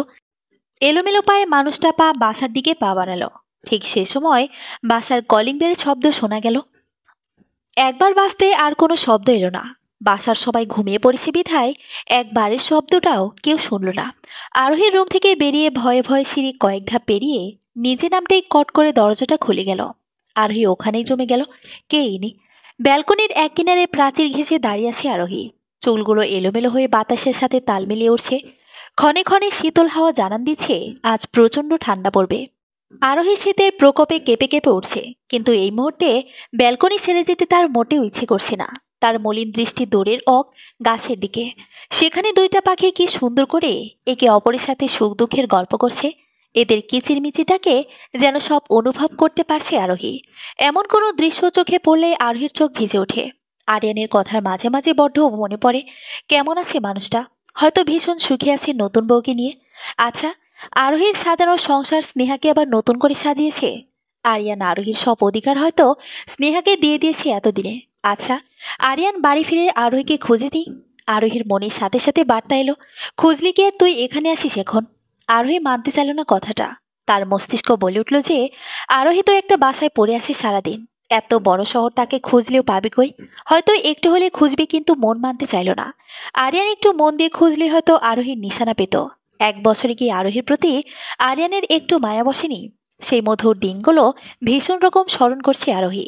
আজ তার শাশুড়ি লুৎফা বেগম যদি আমিনা আহমেদের মতো হতো, তাহলে হয়তো আরোহী আজ আগের জায়গায় সুখী থাকত। কেন মানুষ এক একজন এক এক রকম হয়? সবাই ভালো হতে পারে না। সবাই একরকম ভালো হলে হয়তো এই নিষ্ঠুর দুনিয়াটা পাল্টে যেতে 2 মিনিট সময় নিত না। ভোর ফুটতে শুরু করেছে। চারদিকে আস্তে আস্তে কোলাহল বাড়ছে। সকালে ভোর ফোটার সময় এই স্নিগ্ধ বাতাস গায়ে লাগলে ভীষণ ভালো লাগে। রাতে তেমন একটা ঘুম না হয় সকাল সকাল উঠে গোসল সেরে নিয়েছে। লম্বা চুল বেয়ে বেয়ে পানি চুপসে চুপসে পড়ছে। পরনের শাড়ি কোমরের দিকে ভিজে যাচ্ছে, কিন্তু সেদিকে আরোহীর খেয়াল নেই। পূব আকাশে সূর্য উঁকে দিচ্ছে। দেখতে দেখতে চারিদিকে সূর্যের কিরণ তীর্যকভাবে ছড়িয়ে পড়ল। আস্তে আস্তে নীরব রাস্তাটা কোলাহলে ভরে এলো। কেউ কেউ চাকরিতে যাচ্ছে, আবার কেউ কেউ বাচ্চা নিয়ে স্কুলে যাচ্ছে। একজনের উদ্দেশ্য ভিন্ন ভিন্ন। আরোহী রাস্তা থেকে দৃষ্টি সরিয়ে সূর্যের দিকে তাকালো। ছোটবেলায় আশ্রমে খেলার সঙ্গীদের সাথে খেলতে খেলতে হঠাৎ আরোহীর একটা ইচ্ছে জাগত। সে বলে উঠত, এই চল, আমরা একটা খেলা করি যে আমাদের মধ্যে কে কতক্ষণ সূর্যের দিকে তাকিয়ে থাকতে পারে। আরোহীর কথায় সবাই রাজি হতো। সূর্যের দিকে কিছুক্ষণ তাকাতেই সবার চোখ দিয়ে পানি পড়ে অনেকে চোখ বন্ধ করে ফেলতো। তেমন সময় খালা দৌড়ে এসে বলতো, এসব খেলা কে শিখিয়েছে? খালার কথায় সবাই আরোহীর দিকে ইশারা করলে তিনি আরোহীর পাশে এসে মাথায় একটা ছোট চাপড় মেরে বলতো, এসব ভালো না, চোখ নষ্ট হয়ে যাবে। আরোহী তখন অবুঝের মতো বলে উঠত, খালা, চোখ দিয়ে পানি পড়লে ভালো লাগে আমার। নাক মুখ লাল হয়ে যাওয়া, চোখ ফুলে যাওয়া সুন্দর না? তখন খালা আরোহীর কথায় তার দিকে তাকিয়ে থাকতো আর বলতো, একদিন বড় হয়ে এসব আর ভালো লাগবে না।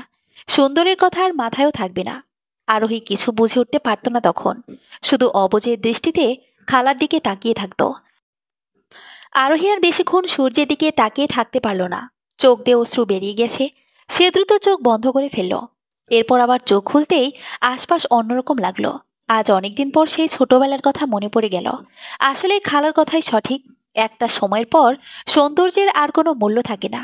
আসল তো কপাল। আরোহী রুমে এলো। আজ রুহান এলো না একবারও। কি জানি হয়তো বাবাকে কাছে পেয়ে। এমনকি এতদিন প্রতিদিন সকালে ঘুম থেকে উঠে সোজা আরোহীর কাছে এসে তার কোলে উঠে যেত। আরোহী মুখ ধুয়ে ফ্রেশ হয়ে খাবার খাইয়ে দিলেই খেত, এবং আজ আসলো না। আরোহীর হঠাৎ খারাপ লাগা কাজ করতেই সে তাচ্ছিল হাসলো। 2 দিনে একটু সুখ পেয়েছে বুঝি, একেবারের জন্য সুখটা নিজের হয়ে গেল সেটা ভাবলো কি করে? আরোহী তো পর, হয়তো রুহান তাকে 2 দিনের নিঃসন্তানের সুখটা পূর্ণ করেছিল। কিন্তু তা তো একেবারে জন্য নয়। আরোহী আর কিছু না ভেবে ওয়াশরুমে গিয়ে মুখে পানির ঝাপটা দিয়ে রুম থেকে বেরিয়ে গেল। সে রান্নাঘরের উদ্দেশ্যে সিঁড়ির ধাপে পা বাড়াতে নিতেই বিপরীত রুমে দরজা দিকে চোখ দিতেই কালকে রাতের ঘটনাটা মনে পড়ে গেল। কাল রাতে যখন মানুষটা এলোমেলো ক্লান্ত পায়ে দরজা খুলে বাসায় ঢোকে, তখন অন্ধকারের মাঝে আরোহী ভালোভাবে মুখ দেখেনি। সে ভেবে নিয়েছিল চোর। এক মুহূর্তে মাথায় আসেনি যে চোর কিভাবে ভদ্র পোশাকে গাড়ি নিয়ে আসবে। যখন একবার চোর উচ্চারণ করলো, ঠিক ওই সময় নিহানের দৃষ্টি আরোহীর দিকে পড়ল। অন্ধকার বিধায় কেউ কারো চেহারা তেমন একটা দেখেনি। মানুষটা ভ্রু কুঁচকে এগিয়ে এসে আরোহীকে প্রশ্ন ছুড়ল, কে আপনি? আরোহী। সে কোনো মতেই উচ্চারণ করল। আরোহীর নাম শুনে নিহান নামক মানুষটা চমকালো না। হয়তো আমিনা আহমেদের কাছ থেকে শুনে চিনে নিয়েছে আমি নিহান, চোর নই। আরোহীর ভাবনার মধ্যে নিহান নামক মানুষটা আর কিছু বলার সুযোগ না দিয়ে সোজা সিঁড়ি বেয়ে চলে গেল। এদিকে আরোহীর লজ্জায় মাথা নুয়ে ফেলল। শেষ পর্যন্ত বাড়ির ছেলেকে কিনা চোর বানিয়ে ফেলল। রাতের ঘটনাটা মনে করে আরোহী হেসে দিল। কি এক লজ্জাকর পরিস্থিতি। আরিয়ানের দিন এখন সুর হয় তিক্ততায় ঘেরা। আজও ব্যতিক্রম নয়। অ্যালার্মের কানে ফাটা শব্দে কপাল কুঁচকে উঠে বসল। বসা অবস্থায় কিছুক্ষণ দোকান চেপে ধরল। প্রতিদিন প্রতিদিন মাথার পাশে অ্যালার্মের তীব্র ঝাঁঝালো শব্দে মাথা ব্যথা উঠে যায়। কিন্তু কিছুই করার নেই। স্নেহার সাথে এই অ্যালার্ম নিয়ে প্রতিদিন ঝগড়া হয়। মেয়েটা বিয়ের আগে ছিল একরকম, আর বিয়ের পর আরেক রকম হয়ে গেল। বিয়ের আগে এখানে বেড়াতে আসলে অনেক তাড়াতাড়ি ঘুম থেকে উঠে আরোহীর আগে নাস্তা বানিয়ে ফেলতো। কিন্তু এখন আরিয়ানের অফিসের টাইম হয়ে গেলেও ঘুম থেকে ওঠে না।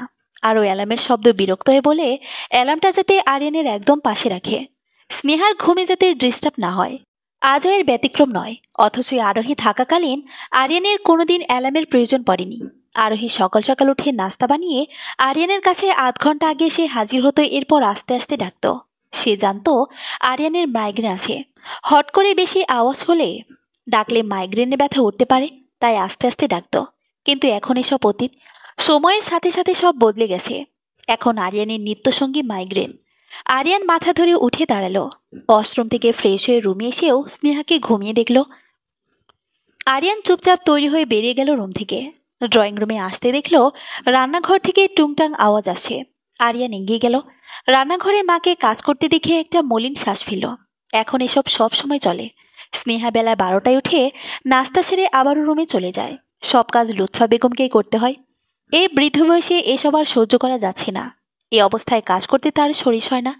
বেলা 12টা বাজতেই স্নেহা ঘুম ছেড়ে আড়মোখা ভেঙে উঠে বসল। কিছুক্ষণ থম মেরে বসে ওয়াশরুমের উদ্দেশ্যে পা বাড়ালো। ফ্রেশ হয়ে রান্নাঘরে পা বাড়ালো। রান্নাঘরে লুৎফা বেগম দুপুরে রান্না বসিয়েছেন। স্নেহাকে দেখে তড়িঘড়ি করে বলে উঠলেন, এভাবে চললে তো হবে না। তুমি এ বাড়ির বউ, এটা তোমারই সংসার, আর যেটার জন্য তোমাকে আনা। আশা করছি যে যে কথাগুলো বোঝাতে চাচ্ছি বুঝে নিয়েছো। লুৎফা বেগমের কথা শুনে স্নেহা মাছির দাঁড়ানোর ভঙ্গিমায় হাত নাড়ালো। নাস্তার প্লেট হাতি নিয়ে রান্নাঘর ছাড়তে ছাড়তে বলল, ও খালা, আমি এ বাড়ির বউ হলে তুমি কি? আর এ সংসার আমার বলতে কি বুঝাতে যাচ্ছ? কাজ করতাম, তাহলে সেদিকে দিয়ে তোমার সব কাজই করা উচিত। কারণ এই সংসার তোমারও। আমাকে আরও ভাবলে ভুল করবে। আর কি যেন বললে, আমাকে যেটার জন্য আনা মানেটা কি? আমি কি মেশিন নাকি? পড়াশোনা না করার জন্য ভুলভাল বলো। মানুষ আর মেশিন গুলিয়ে ফেলেছ। রাতে রান্নাবান্না শেষ করে আমার কাছে এসো। মানুষ আর মেশিনের মধ্যে তফাৎ বুঝিয়ে দেব। আশা করি কি বোঝাতে যাচ্ছি বুঝতে পেরেছ। বলেই হাই তুলে লুৎফা বেগমের জবাবের অপেক্ষা না করে নাস্তার প্লেট নিয়ে স্নেহা রান্নাঘর ছেড়ে বেরিয়ে গেল। লুৎফা বেগম বোকা বনে গেলেন। এই মেয়ে তো এমন ছিল না। রূপ এমন উল্টো হয়ে গেল। কথার জালে তাকেই ফাঁসিয়ে দিল।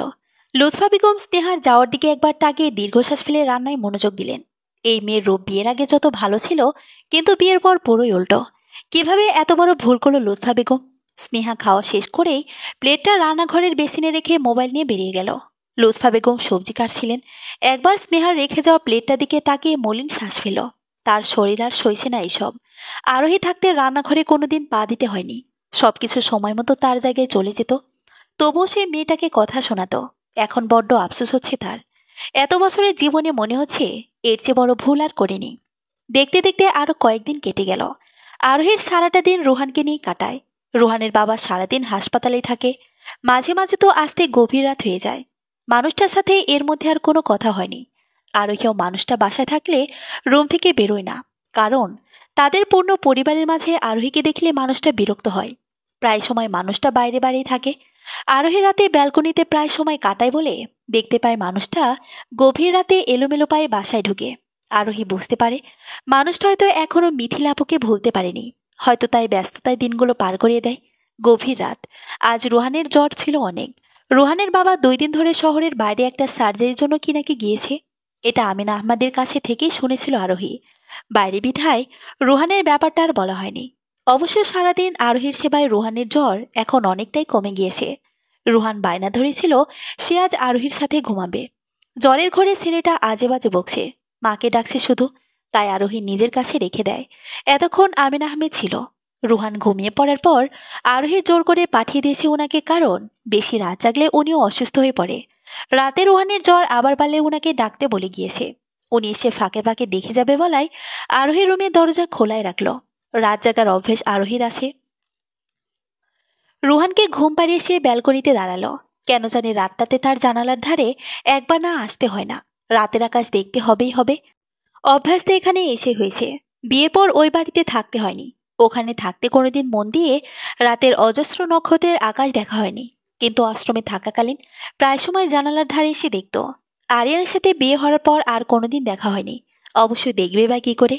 ওখানে সারাদিন এটা ওটা করতে করতে রাত আসলেই ক্লান্তিতে চোখ বুজে আসতো। তাই তো এই 1 বছর আর দেখা হয়নি। হঠাৎ কারো গঙ্গানি শব্দে আরোহী বাইরে থেকে দৃষ্টি সরিয়ে দেখতে পেল রুহান ঘুমের ঘরে হাত দিয়ে কাকে যেন খুঁজছে। আরোহী দ্রুত এগিয়ে গিয়ে দেখলো জ্বর আবার বেড়েছে। আরোহী দ্রুত দরজা দিকে এগিয়ে গেল। দরজা খোলায় রেখেছে। আমিনা আহমেদকে ডাকার উদ্দেশ্যে এগিয়ে যেতে গিয়ে আবার পিছিয়ে আসলো। থাক না, মাত্রই তো গেল মানুষটা, সে নিজে না হয় একটু গাটা মুছে দিক। তাই সে দ্রুত অষ্টম থেকে পানি এনে রুহানের গা মুছে দিল। তাতেই রুহান একটু শান্ত হলো। সে আরোহীর এক হাত জড়িয়ে আবার ঘুমিয়ে পড়ল। আরোহী পাশেই খাটের সাথে মাথায় হেলান দিয়ে রুহানের মাথায় হাত বুলিয়ে দিতে থাকলো। গভীর রাত হয়, তার নিজেরও ক্লান্ত লাগছে। গাটা ম্যাচ ম্যাচ করছে। আস্তে আস্তে বসা অবস্থায় চোখ বন্ধ করে ফেলল। আর একটু রাত হতেই দরজা টোকা দেওয়ার শব্দ হলো। আরোহীর চোখ মাত্র ঘুমে বুজে আসে বলে আর চোখ খুলে দেখতে হলো না। ঘুমের ঘরে দরজার সেখানে আর যেতে ইচ্ছে হলো না। হয়তো আমিনা আহমেদ রুহান ঘুমিয়েছে কিনা জিজ্ঞেস করতে এসেছে।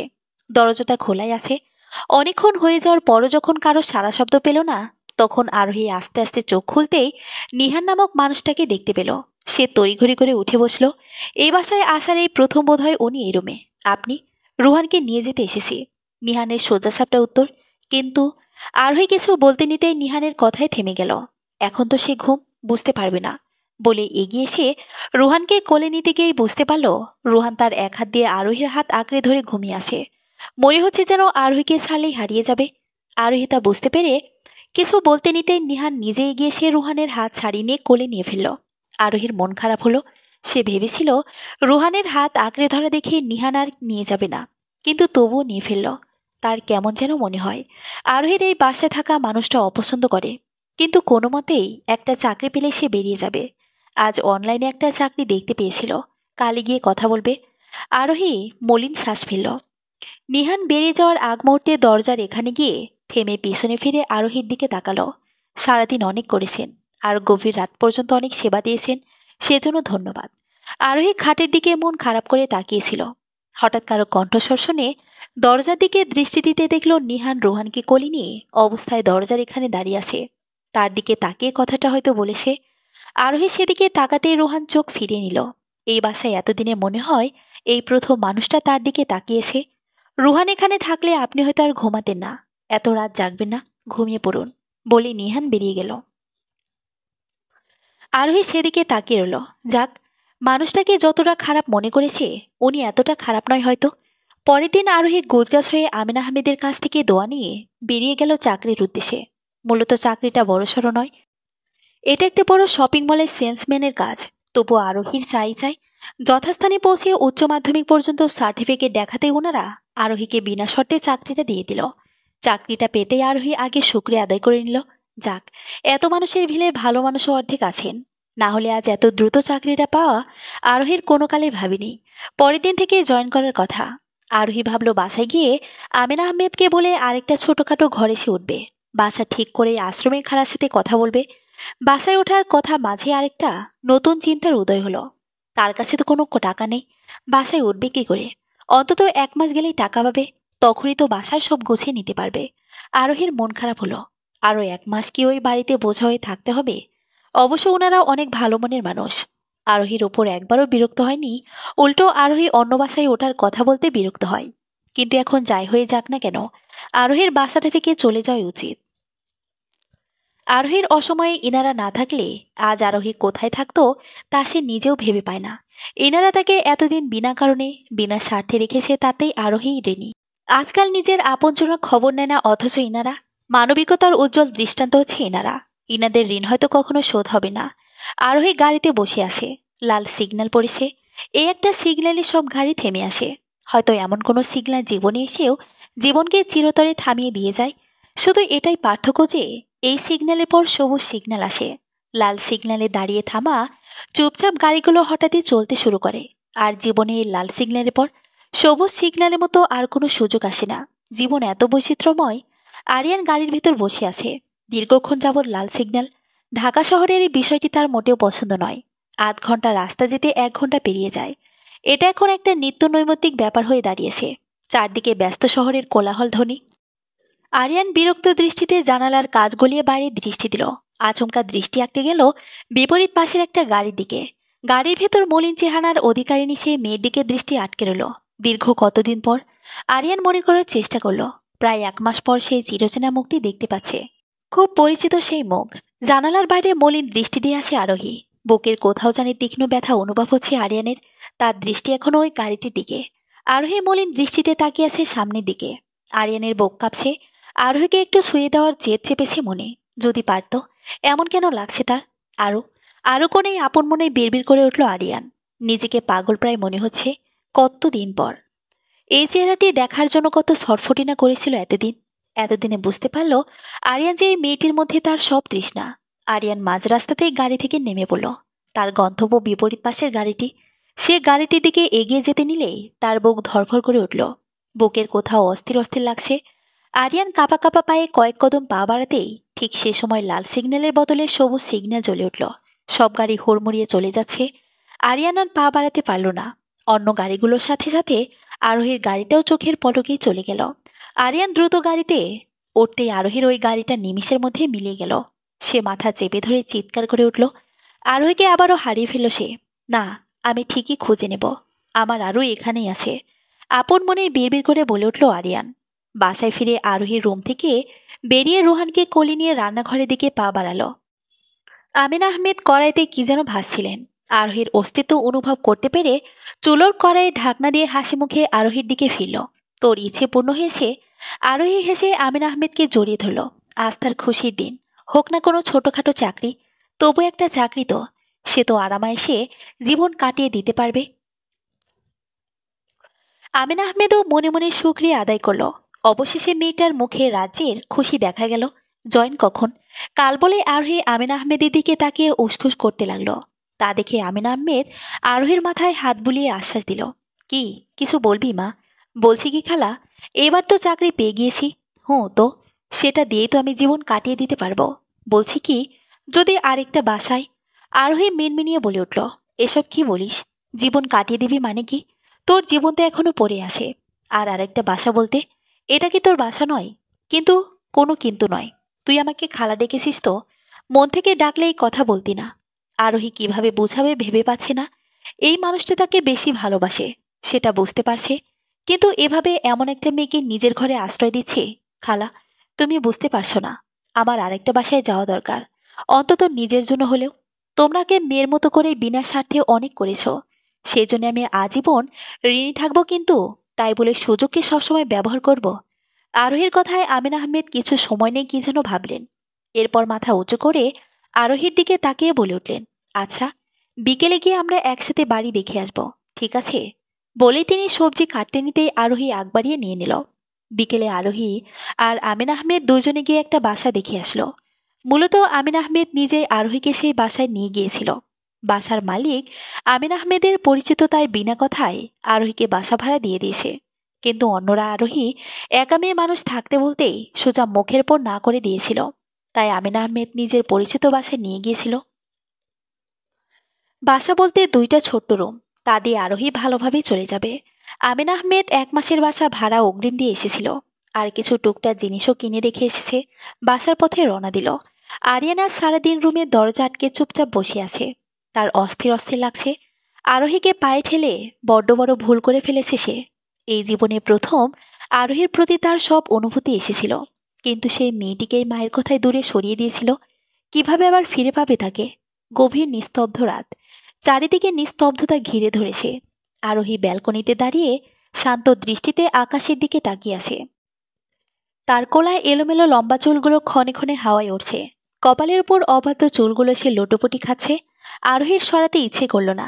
পরনে শাড়ির আঁচল দমকা হয় এলোমেলোভাবে উঠছে। আরোহীর দৃষ্টি শান্ত। নিহানের আজ বাড়ি ফিরতে বেশ রাত হলো। অবশ্য রাত হয়েছে না সে নিজেই করেছে। তার ডিউটি অনেক আগেই শেষ হয়ে যায়। মাঝে মাঝে দেরি হয়, কিন্তু সে প্রতিদিনই মা বাবাকে বুঝ দেয় যে ডিউটি ছিল। মূলত সে রাস্তার ধারে ব্রিজে দাঁড়িয়ে থাকে, আকাশের দিকে তাকিয়ে রয়। সেই ব্রিজটা মিথিলার প্রিয় ছিল। মাঝে মাঝে গভীর রাতে সে বায়না ধরত যেন তাকে ওই ব্রিজের ধারে নিয়ে যায় এবং তারা দুজন একাকী সময় সে ব্রিজে কাটাতে পারে। মিথিলা কান পেতে শান্ত নদীর পানির কুলকুল শব্দ উপভোগ করত, সাথে জোর করে নিহানকেও শোনাত। কিন্তু নিহানের কোনো কালেই পছন্দ ছিল না। মিথিলা চলে যাওয়ার পর নিহানও মন দিয়ে শোনে। কোনো কালে এই জায়গাটা তার পছন্দ ছিল না, কিন্তু মিথিলা চলে যাওয়ার পর সেই জায়গার মায়ে গভীরভাবে জড়িয়ে পড়েছে। বাসার কাছে এসে নিহানের গাড়ি থামছে, সে গাড়ি থেকে নেমে পড়ল। বাসার দিকে পা বাড়াতে নিতেই ওপরে ব্যালকনিতে দাঁড়িয়ে থাকা অন্যমনস্কেও আরোহীর দিকে চোখ পড়ল। নিহান নিজেই ভাবনায় মশগুল হলো। এত রাত জাগে মেয়েটা। সে মলিন শ্বাস ফেলল। এই পৃথিবীতে এক একজনের কষ্ট প্রকাশ এক এক রকম। নিহান এক পলক আরোহীর দিকে তাকিয়ে দৃষ্টি সরিয়ে বাসায় যাওয়ার উদ্দেশ্যে পা বাড়ালো। আরোহী নতুন বাসাতে উঠল আজ বেশ কয়েকদিন হলো। বাসায় ওঠার প্রথম দিনই আশ্রমে গিয়ে খোঁজ নিল। খালা অসুস্থ ছিল বিধায় এখন আর আগের মতো দায়িত্ব পালন করতে পারত না। তবুও নিজের অসুস্থতা লুকিয়ে বাচ্চাগুলোর দায়িত্ব পালন করার যথাসম্ভব চেষ্টা করত। আরোহী সেদিন প্রথম দেখাতেই বুঝে গিয়েছিল যে খালা ভালো নেই, উনি অসুস্থ। আরোহী জিজ্ঞেস করাতে খালা ব্যাপারটা লুকাতে চেয়েছিল, কিন্তু পারল না। আরোহী খালাকে নিজের সাথে নিয়ে আসতে চাইলে তিনি বাচ্চাগুলোকে কে দেখবে বলে আপত্তি জানালো। সে ওই আশ্রমের 18 পর বেরিয়ে যাওয়ার পর একটা মেয়েকে রেখে দিল বাচ্চাগুলো দেখাশোনার জন্য। আরোহী মেয়েটির মধ্যে নিজেরই প্রতিছবি দেখতে পেয়েছিল। যখন আরোহীর 18 পর আশ্রমে থাকার দিন শেষ হয়েছিল, তখন সে আশ্রম থেকে বেরিয়ে দিশেহারা হয়ে পড়েছিল যে কোথায় যাবে, কি করবে। ঠিক সে সময় একজন তার পাশে দাঁড়াতেই সে যাচাই বাছাই না করেই সুযোগটা লুফে নিয়েছিল। কিন্তু এই মেয়েটা কই যাবে? আরোহী মেয়েটির দিকে তাকিয়ে আশ্বস্ত ভরা কণ্ঠে তাকিয়ে হাসল। কারণ মেয়েটিও বাইরের দুনিয়ার সাথে পরিচিত নয়। এই শহরে চাকরির জন্য অনেক দৌড়াতে হয়। মেয়েটি আরোহীর কথায় এক বাক্যতে রাজি হয়ে গিয়েছিল। আরোহীর নিজের ছুটির দিনে খালাকে সাথে নিয়ে বাচ্চাগুলোর সাথে সময় কাটায়। কেটে গেল আরো কয়েকদিন। আশ্রমের খালা এখন আরোহীর সাথে থাকে। আরোহী দিনটি চাকরি করে কাটিয়ে দেয়। সব মিলিয়ে ভালোই যাচ্ছিল দিন, কিন্তু সারাদিনের ব্যস্ততা শেষে রাত হলে কোথায় যেন কাটার মতো বিধে। এর মাঝে ওই দিনের পর আমিনা আহমেদ আর আসেনি, বা খোঁজ না দিয়ে হয়তো অনুশোচনায় দগ্ধ হচ্ছে। আরোহীর বাসায় ওঠার পর প্রায় দিন আমিনা আহমেদ রুহানকে সাথে নিয়ে আসতো। মাঝে মাঝে আরোহীর সাথে দেখা হতো, আবার মাঝে মাঝে হতো না। সেদিন এক সপ্তাহের মাথায় আমিনা আহমেদ আরোহীকে যেতে বললেন। মিথিলার মৃত্যুবার্ষিকী ছিল, আর রুহানের জন্মবার্ষিকী। আরোহী বিনা বাধায় গেল। নিহানও ঘরেই ছিল। আরোহীকে দেখে নিহানের ভাবমূর্তি পরিবর্তন হলো। সে হয়তো আরোহীকে আশা করেনি। আরোহীর হুট করে সবাইকেও অন্যরকম মনে হলো। আমিনা আহমেদ কিছু বলার আগেই নিহান আরোহীকে ডেকে নিয়ে গেল। এতদিনে এই প্রথম নিহানের রুমে, তাও বা সে নিজে থেকে ডেকেছে। আরোহীর কিছুই বোধগম্য হলো না। তার ভাবনার মাঝেই নিহান বলে উঠল, আমি সোজাসাপটা কথা বলি, আপনাকে ডেকে আনার কারণ হচ্ছে এটা। আরোহী চুপচাপ দাঁড়িয়ে রইল। সে বুঝে উঠতে পারল না যে কি বলবে। হঠাৎ এমন আচরণ সবার। জি বলুন। আরোহীর সম্মতি পেয়ে নিহান আরোহীর দিকে শান্ত দৃষ্টিতে তাকালো। মা বাবা চাচ্ছেন আমি যেন আপনাকে বিয়ে করি, অন্তত রুহানের জন্য হলেও। আরোহীর চমকে নিহানের দিকে তাকালো। সবার এতক্ষণ অন্যরকম আচরণে মানে বুঝে উঠতে পারল সে। আরোহী কিছু না বলে চুপচাপ রুম থেকে বেরিয়ে গেল। আসার পথে ড্রয়িং রুমে কাউকে দেখেনি বিধায় আর কাউকে বলে আসেনি, সোজা বেরিয়ে গেল। রাতে খালা অনেক করে আরোহীর কাছ থেকে জিজ্ঞেস করার চেষ্টা করেছে যে কি হয়েছে। এত এত খুশি হয়ে গিয়েছিল, কিন্তু দুপুরের আগে হুট করে চলে এসেছে। এসে কথাও বলছে না। আর উপায় না পেয়ে তিনি আড়াল গিয়ে আমিনা আহমেদের কাছে কল লাগালেন। মাঝে মাঝে আমিনা আহমেদ আরোহীকে দেখতে আসতো। তখন আরোহীর চাকরিতে থাকতো বিধায় বাকি সময় আমিনা আহমেদ আরোহী আসার অপেক্ষা করতেন। এই সময়টাতে আমিনা আহমেদের সাথে তার গল্প গুজব করে কাটাতো বলে আমিনা আহমেদের সাথে তারও একটা ভীষণ ভালো সম্পর্ক হয়ে গিয়েছে। কিছু সময় পর খালা এবারও এলো। আরোহী খালার অস্তিত্ব বুঝে পেছনে ফিরল। তুমি খেয়ে ওষুধ খেয়ে নাও খালা। ইদানিং খালার শরীরটা ভালো যাচ্ছে না।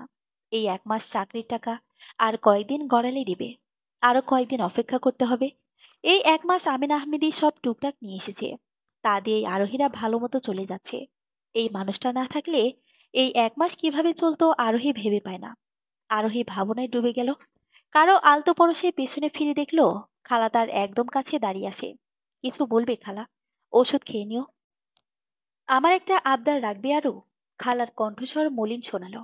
আরোহী খালার দিকে পূর্ণ দৃষ্টিতে তাকালো। মানুষটাকে এখন আর আগের মতো হাসি খুশি দেখায় না। সেদিন আরোহী জোর করে ডাক্তারের কাছে পাঠিয়েছিল।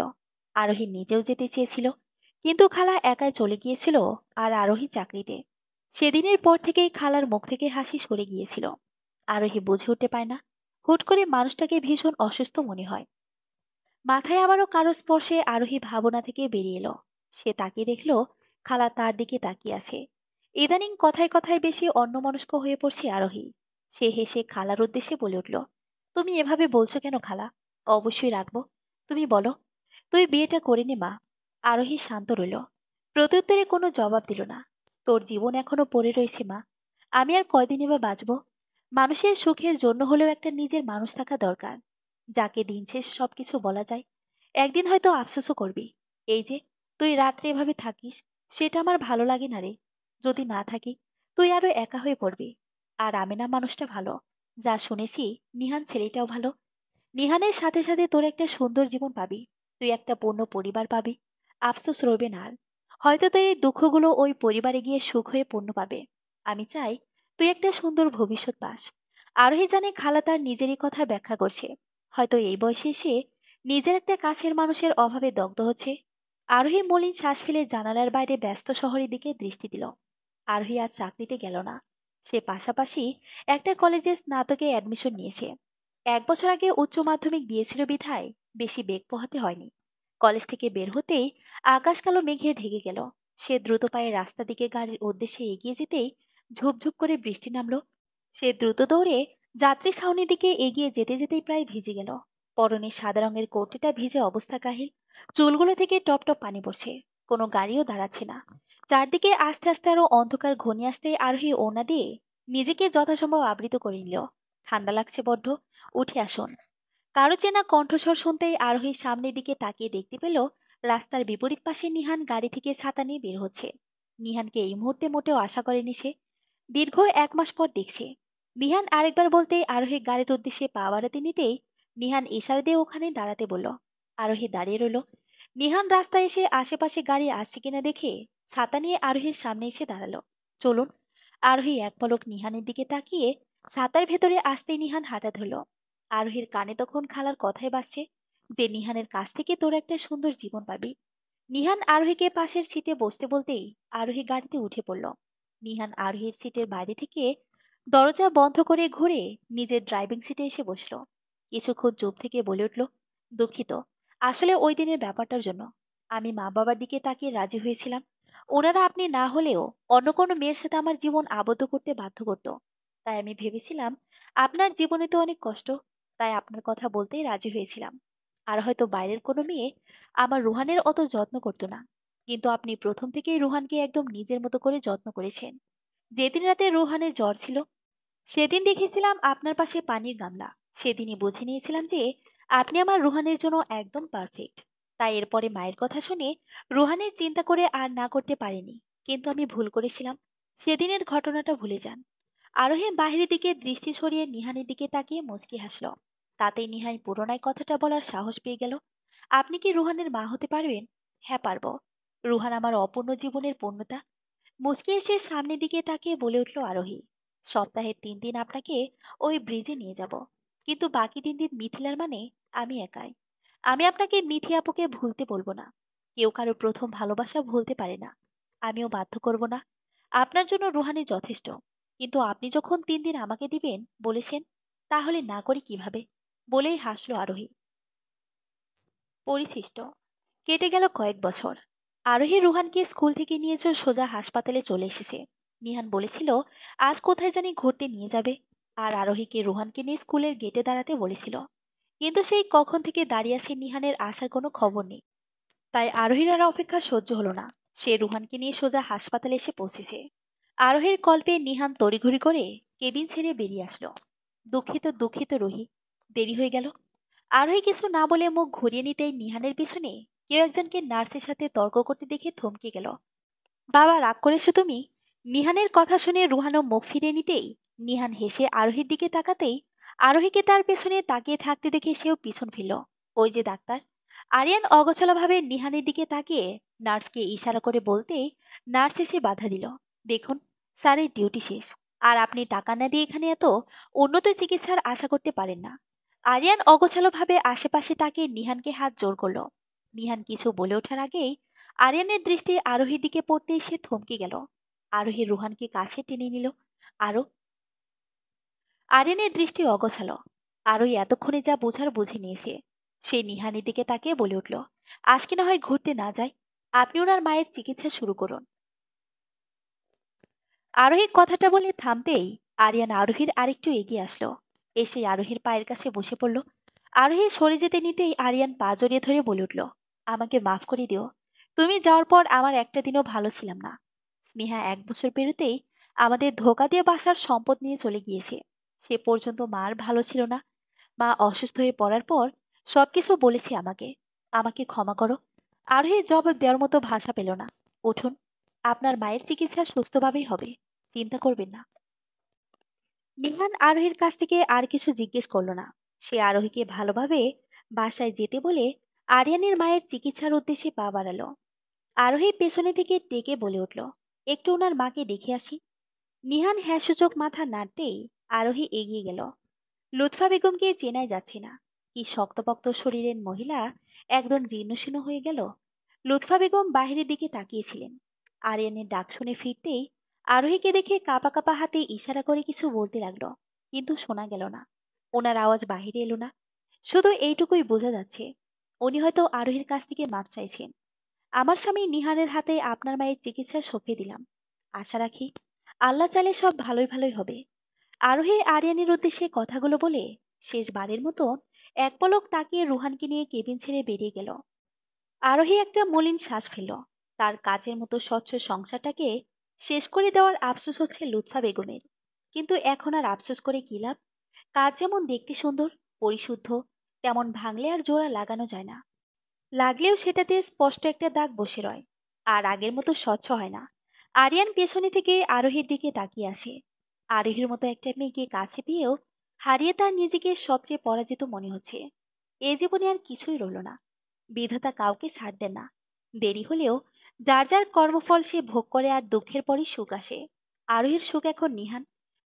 সৃষ্টিকর্তা কাউকেই হয়তো নিরাশ করে না। ধৈর্য ধরলেই হয়তো ফল পাওয়া যায়। সমাপ্ত। গল্পটি কেমন হয়েছে প্লিজ কমেন্ট করে জানাবেন। ধন্যবাদ।